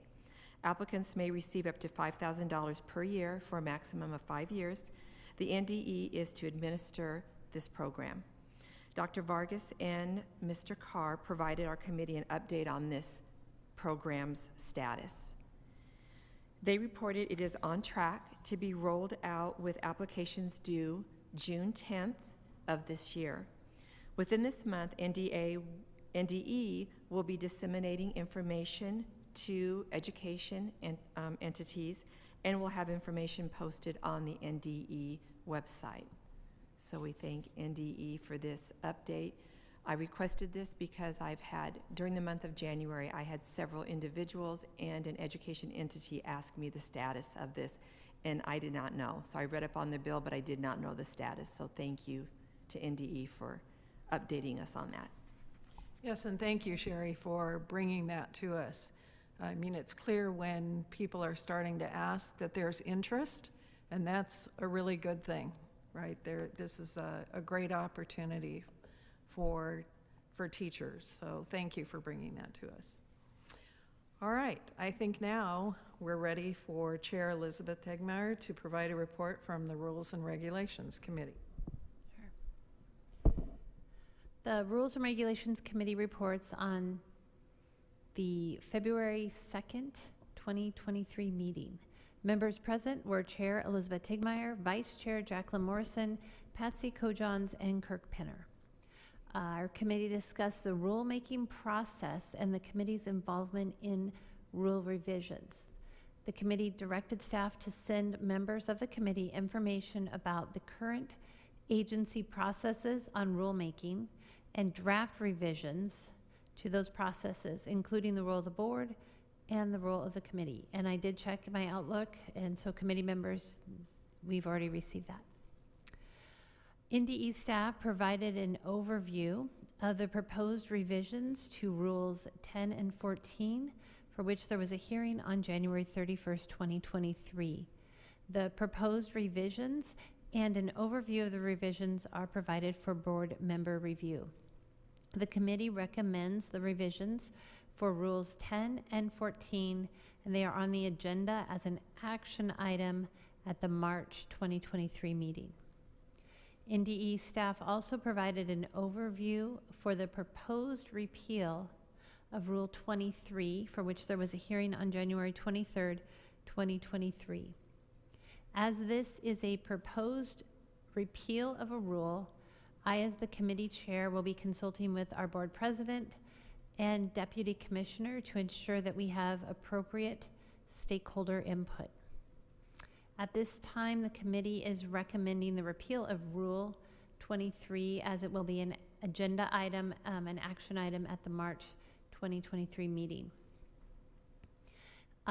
We will be having a staff presentation, just a summary of Rules 10, 14, and 23 following my report to answer any further questions that the board has.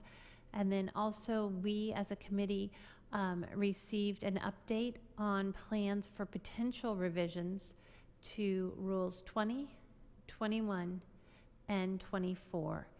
And the committee will be reviewing some more information as we move forward on that.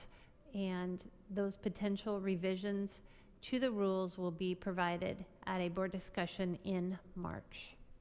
So this concludes the Rules and Regulations Committee report.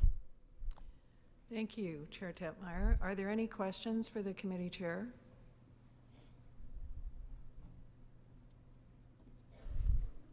Are there any questions about the report on rules?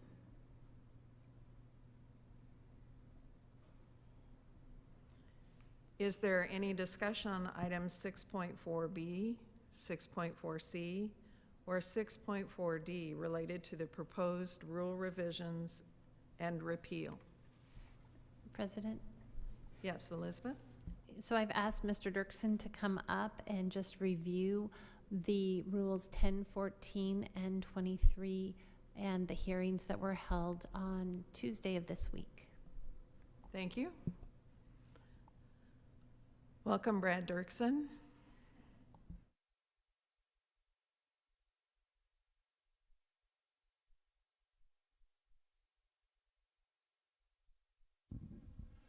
Hello, Brad Dirksen. I'm the administrator for the Office of Accountability, Accreditation, and Program Approval here at the Department of Education. I want to run through just a brief update in regards to Rules 10 and 14. We can advance to the next slide. Where is it? Here. Just a quick overview right there. But the purpose of the revision really is routed in or founded in revisions that are necessary to align current rule with state statute. And it's really State Statute 79-727 that requires us to promulgate rules and regulations around the Committee on American Civics and also the statutes around character education. So the purpose is really to bring Nebraska Department of Education and our rules and regulations in compliance with state statute. There also, after we had made the revisions to bring the department in compliance with state statute, we also had some technical edits. I'd like to refer to them as suggested through our legal department and from staff review. And those technical edits are outlined above there on the slide in regards to reducing redundancy, eliminating the appendices to the regulations, and then also some minor edits in regards to not naming specific computer systems or specific entities within the rule. I think it's also important to provide context in regards to when we have made these revisions. A number of years ago, 2, 3 years ago, 4 years ago, we were working on a larger revision package. Sometimes it was referred to as the AAA, or Approval, Accreditation, and Accountability Rules. The board in September of 2021 said we are going to suspend this process. The following month or 2 months, the Commissioner of Education at the time came to us with the concern that our statute and our rule language was out of compliance. So we wanted to make sure we realigned that. So this is not taking up that rule revision of the AAA, the Approval, Accreditation, and Accountability Regulations. This merely is a change to bring this Department of Education into compliance with regulation. And then there's also some dates in regards to when we had come back to or provided updates to the Rules and Regulations Committee as well. On the public hearing date on January 31st, we did have one public testimony on Rule 10. The concern of the individual that was a local school board member in Nebraska provided some concerns in regards to the 3 outlined regulations that's noted on the slide right here. Really wanting to provide for additional flexibility around teachers, the ability of maybe adjusting media technology areas, and also concerns around our assessment system, which was great input from the public in regards to those areas. But when we were focusing on the revision itself, it was a little bit outside the scope of why we were revising the rules, just to provide you context in relation to where we were at with the draft revision versus the public comment that was brought to our attention, but maybe items for a future board or future revision to Rule 10, things to consider. Also with Rule 14, we had no public comment on Rule 14 during that time. And that would be the brief review of Rule 10 and 14. Are there any questions or any discussion for Brad? Lisa? Thank you for the update. Greatly appreciate your work. Is there any thought around when we might take up AAA again, just generally within a time frame?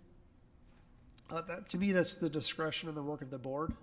So when the board, if the board wants to do that, that would be we would be at the direction of the board. All right. Thank you very much for that. Any other questions? Thank you.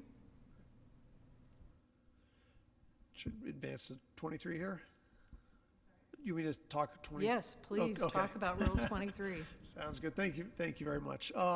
With Rule 23, this has been ongoing discussions for many years, probably goes back to 2017, 2018. We've been having discussions around Rule 23 for many, many years.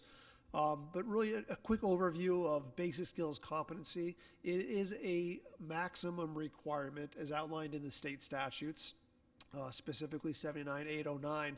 It is not a minimum requirement that the legislature is telling the department that we have to require. So thus it is the board's ability to either require it or not require it. Statute does not require you to require basic skills competency for certification, which is the only thing that statute mentions is basic skills in reference to certification, again, as a maximum requirement, not a minimum requirement. And then there's some information also about last year, LB 1218, which also adjusted basic skills competency in the board's authority to include it as an approval requirement for educator preparation programs. This map was also provided to the board in an update last December of 2022. The blue states are the states that currently require basic skills competency for a certificate. The red states are the ones that do not require basic skills competency examinations for a teaching certificate.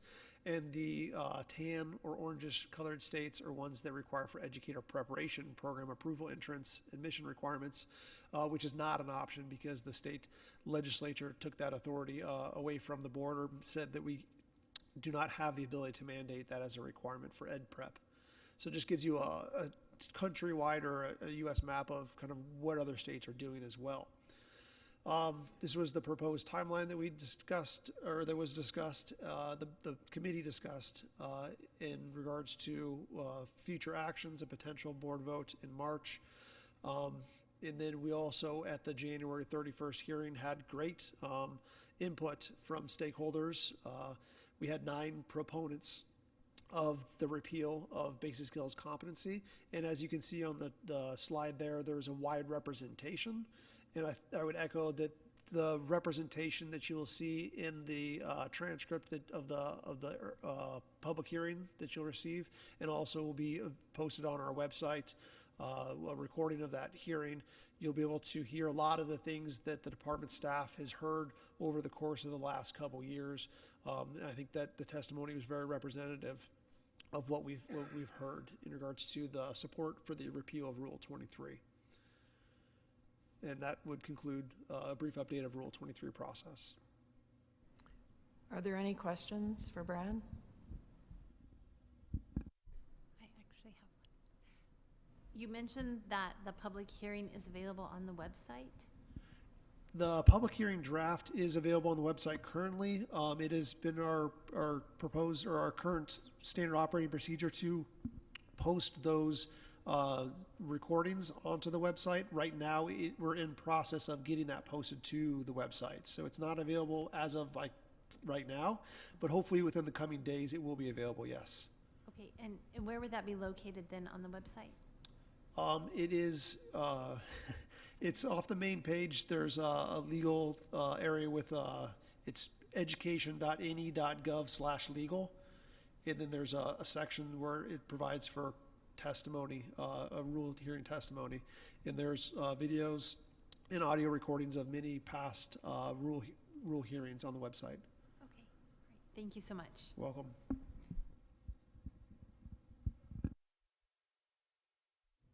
Thank you, Brad.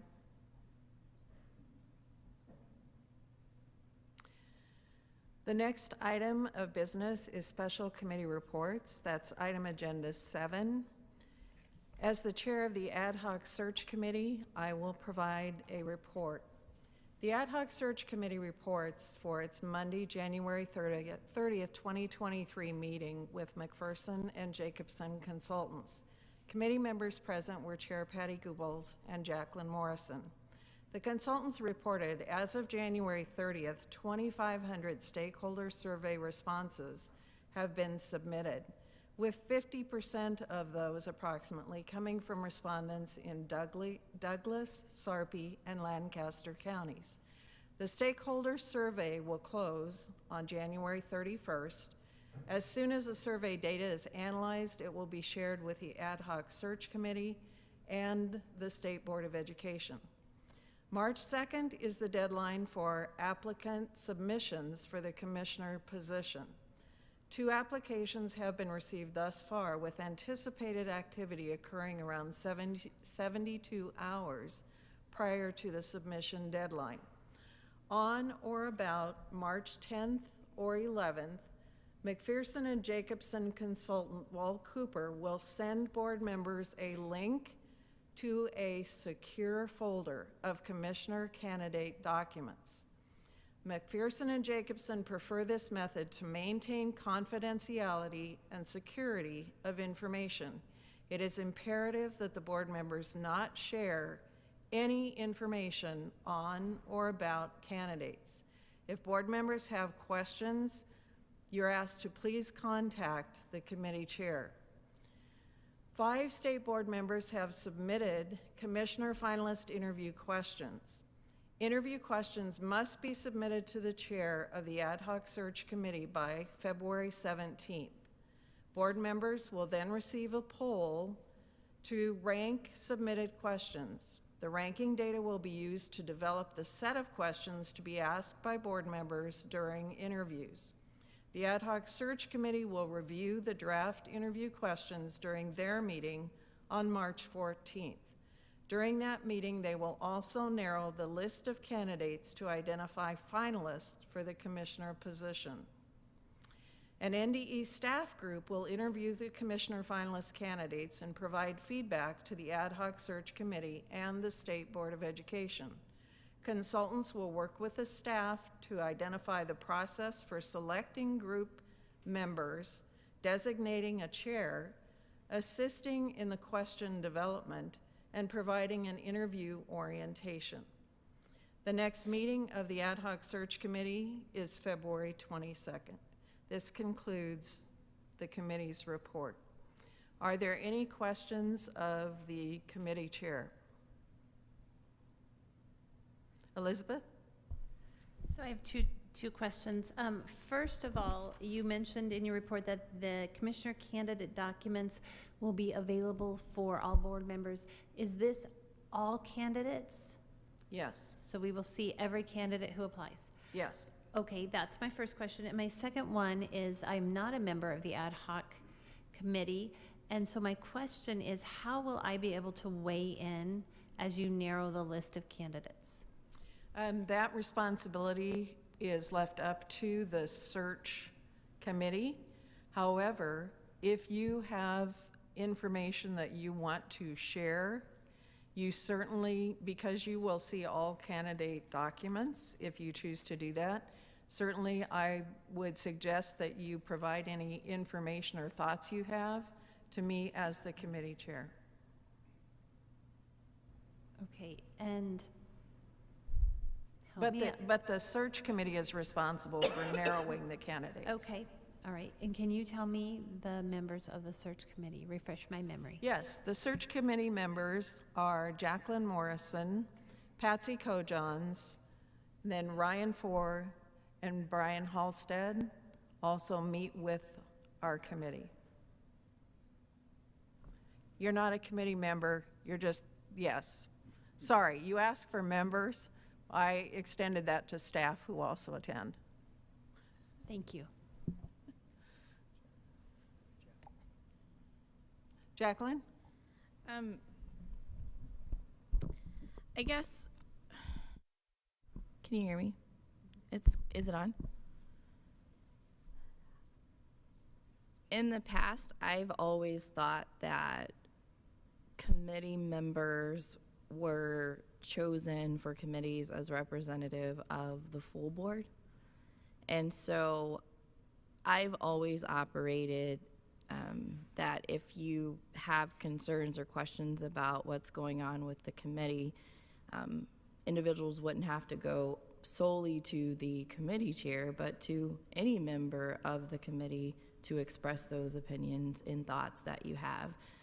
Because I do think that everybody brings their own filter to information and also has a different way of disseminating that information. And so I understand what the chair of the ad hoc committee just expressed, but I would open that up to, if you want to speak to me as a committee member, I would love to speak to anyone about their thoughts on the candidates, because my vote is a vote for everybody on this board, and I want to make sure I'm doing that with everybody's knowledge or input.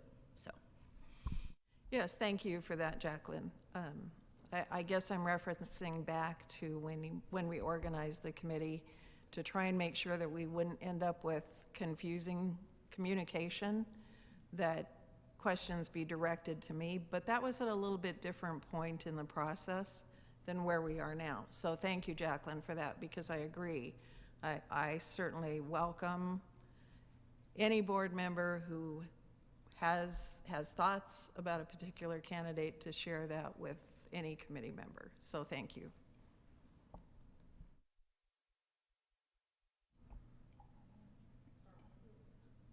Patsy? Yes, and I'd be open to discussing anything with people who have questions or want to express an opinion as well. Thank you. Lisa? I'm just a person asking a question, not a committee member, but did I hear correctly? I wanted to verify what I heard, that we have 2 applications so far? So far. Okay, thank you.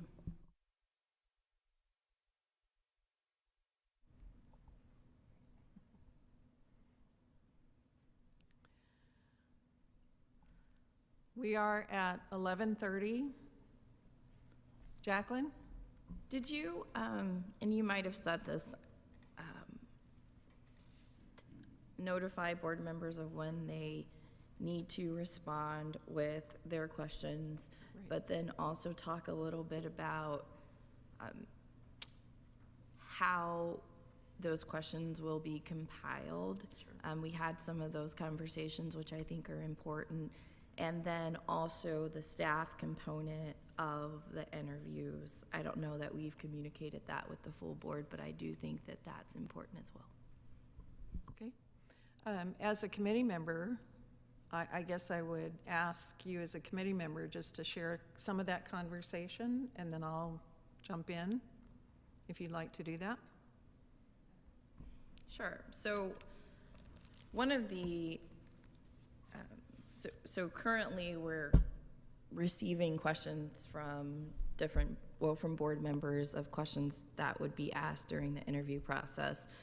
Some of the discussion that we had, and I don't know that I understood where we finally came down, but like, let's suppose, I'm gonna pick on Deborah because she's like right in my line of sight, but Deborah said, I have a question to ask about X, and I had a question that says ask about X and Y, which are similar questions, but aren't exactly the same, and we might ask the question in a slightly different manner.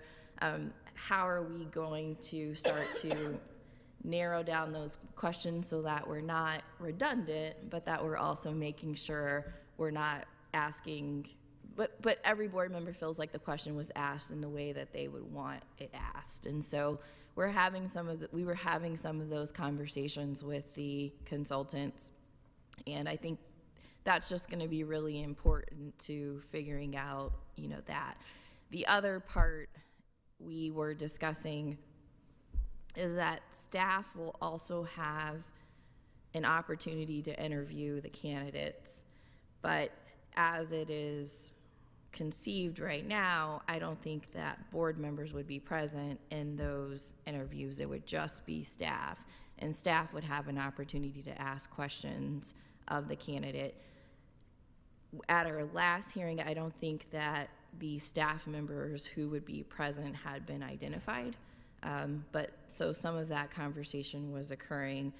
One of the things I wanted to make sure is that the candidates weren't being asked the same questions from staff that they were being asked from board members, so that we were really truly getting different perspectives. Dr. Joel communicated that he felt in all of his history that staff had very different questions than board members had, but I, as a committee member, do want to see what are the questions, or understand the questions staff would be asking of the candidates, because I think while we are hiring the commissioner, if staff is asking some very specific questions, that could also change the tone of how they feel about either the department or the search or the board, and maybe those two are in lockstep and maybe they aren't. And so those were some of the conversations that we've been having, but I think it's important for everyone on the board to understand the full context of what we were talking about. Thank you, Jacqueline. I guess, and if I might just add a little bit to the explanation of what happens to the questions that are submitted by you as individual board members, what's that process, and then how does that all turn into the interview script, because there will be an interview script. So there are 3 board members who have not submitted questions yet, and I certainly would encourage those 3 to do so that we have questions from every board member. What will happen is I'm compiling all of those questions exactly as they are worded.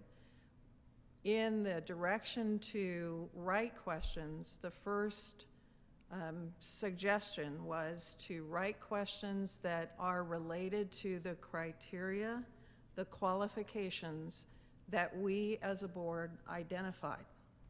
Okay, so that's the direction for the questions. When all of those questions are submitted on the end of February 17th, I will send the compiled list to our consultants.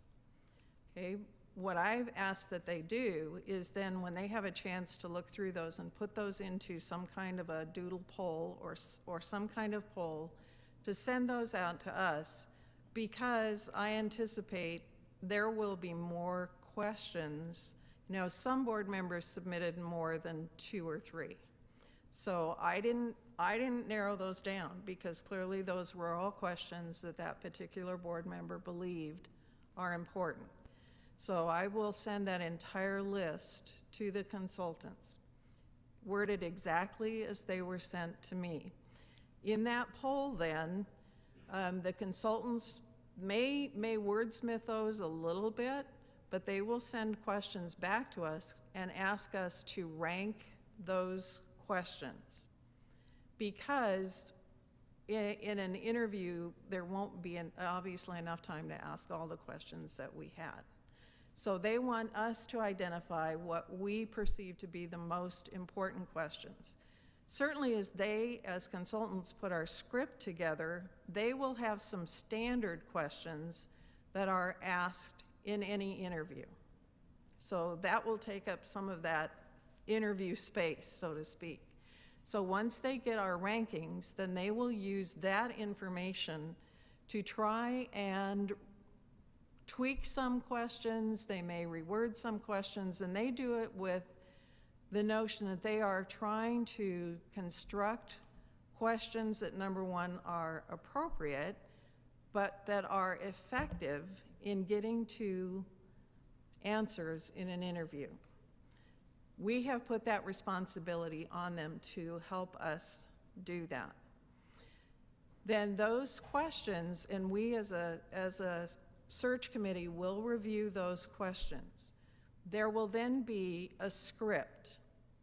So you may or may not be asking a question that you wrote.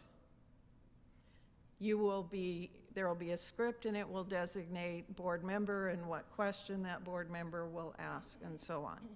So that's really how that development of the questions and the script will occur.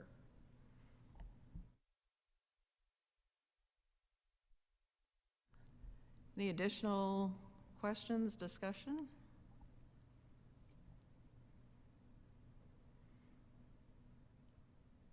All right, thank you for that. Let's move on then to agenda item 2.9, written public comment. Any written public comments are attached in the electronic meeting agenda for the board and the public to review. The next items on the agenda, items 10.1 and 10.2, are information items and written reports for the board. Agenda item 11, the good of the order. This section of the agenda is intended for board members to offer informal observations of the work of the state board members. State board members may make brief announcements about attendance at future events for the purpose of informing other board members. No business or motions or suggested actions of the board may be offered at this point in the agenda, nor should board members engage in a substantive discussion about other agenda items or introduce new agenda items. Does anyone have anything for the good of the order?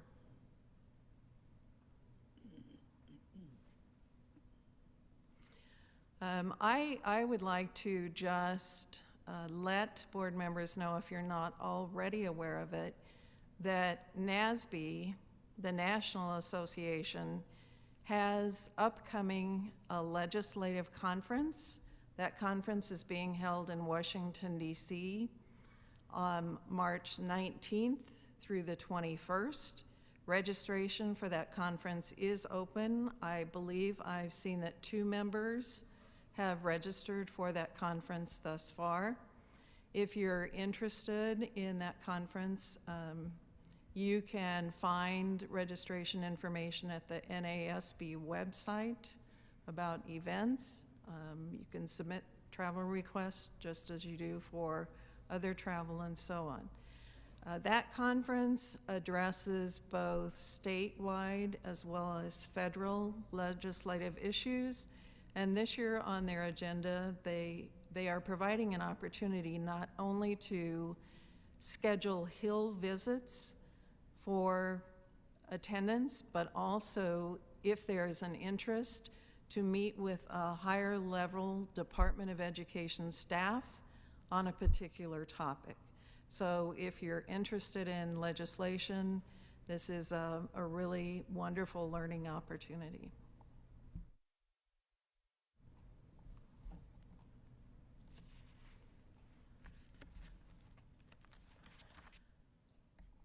All right, we will recess for lunch. Public comment is scheduled to start at 1 p.m. and I believe that people can sign up for public comment right up to about 1 o'clock. Is that correct? So we'll have a long lunch break, and then please return a little bit before 1 p.m. so that if we have public comment, we're ready for that. With that, we are recessed.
We will now move to our public comment period.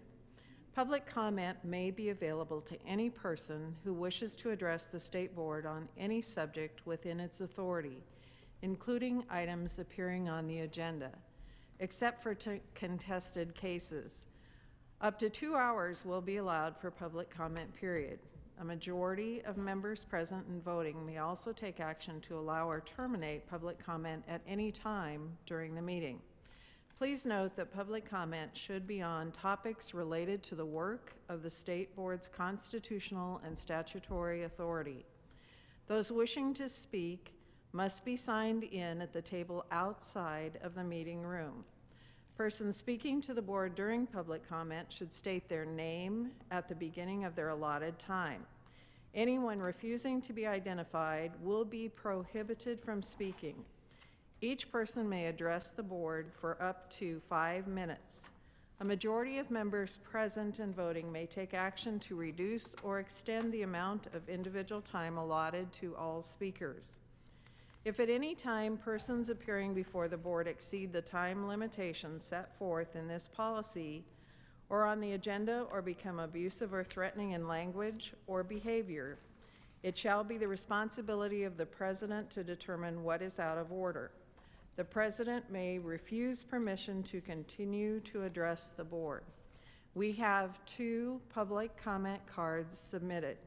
I will announce the name of the first speaker, who will then please sit in the designated chairs at the front of the room.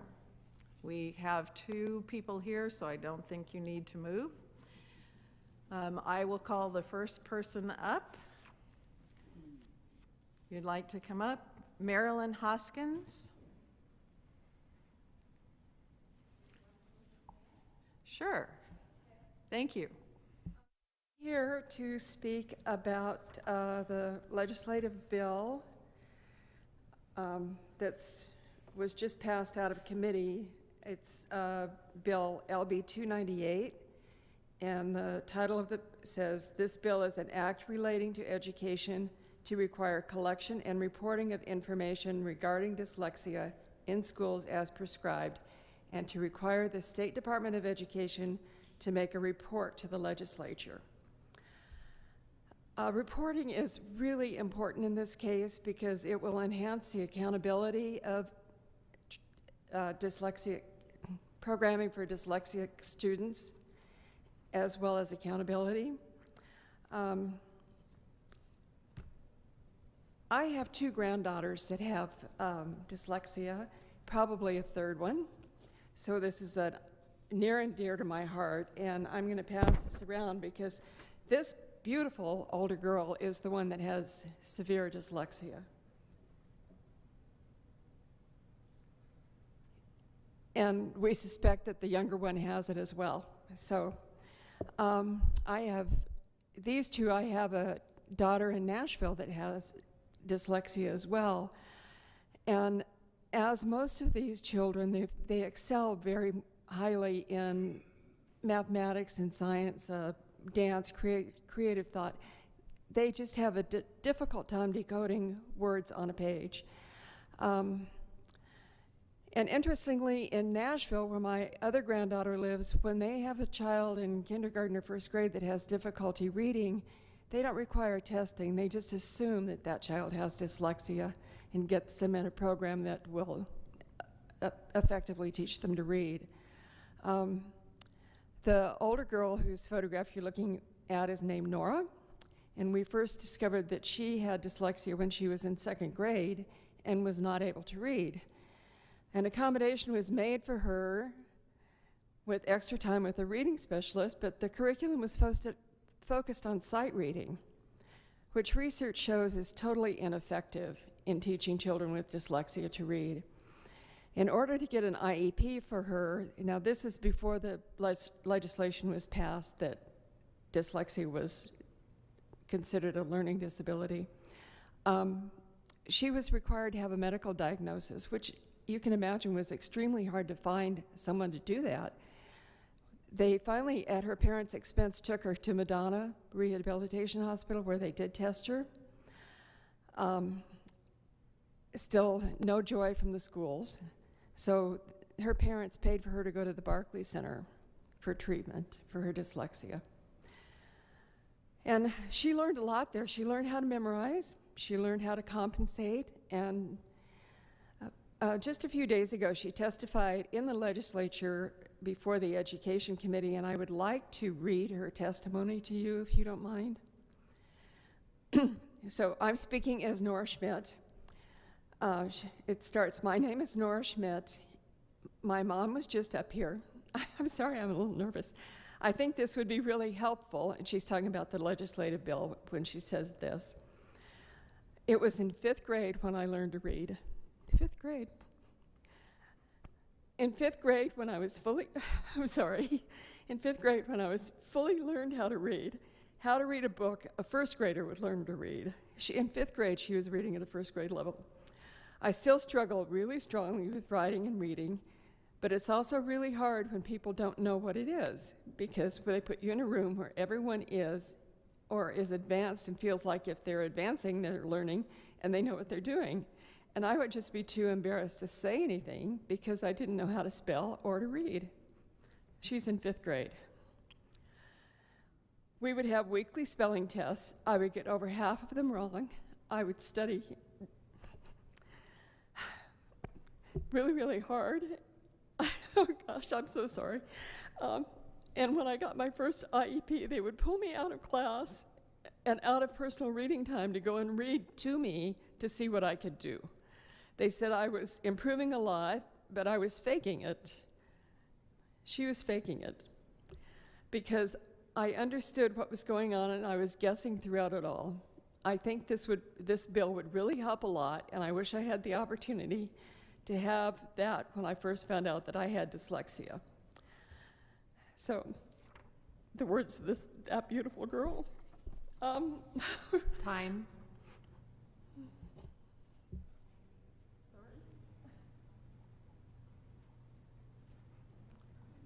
Connie Schmidt.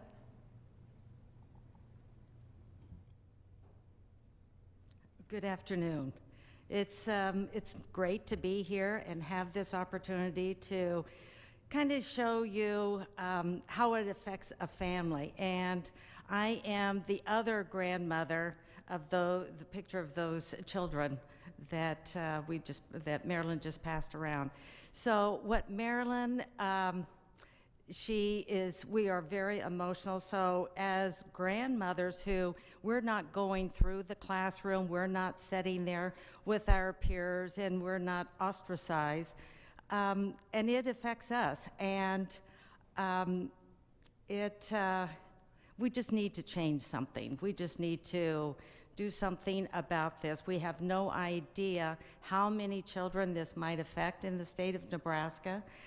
And that is the purpose of LB 298, that they're going to require all of the schools to collect specifically information on dyslexia. So then we have some data, we know what we're doing, and we can get started.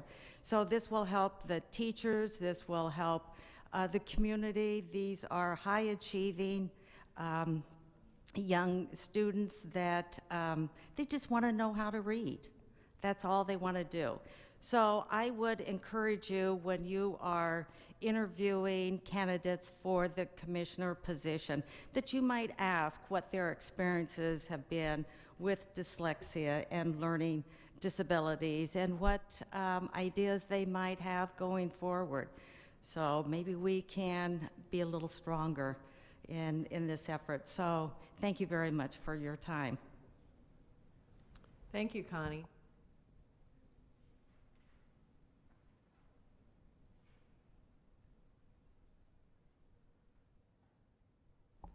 This concludes our public comment period. Thank you to those who attended or viewed today's meeting. The next meeting of the State Board of Education meetings are scheduled for March 2nd and 3rd, 2023 in Lincoln, Nebraska. The February 3rd, 2023 State Board of Education meeting is adjourned.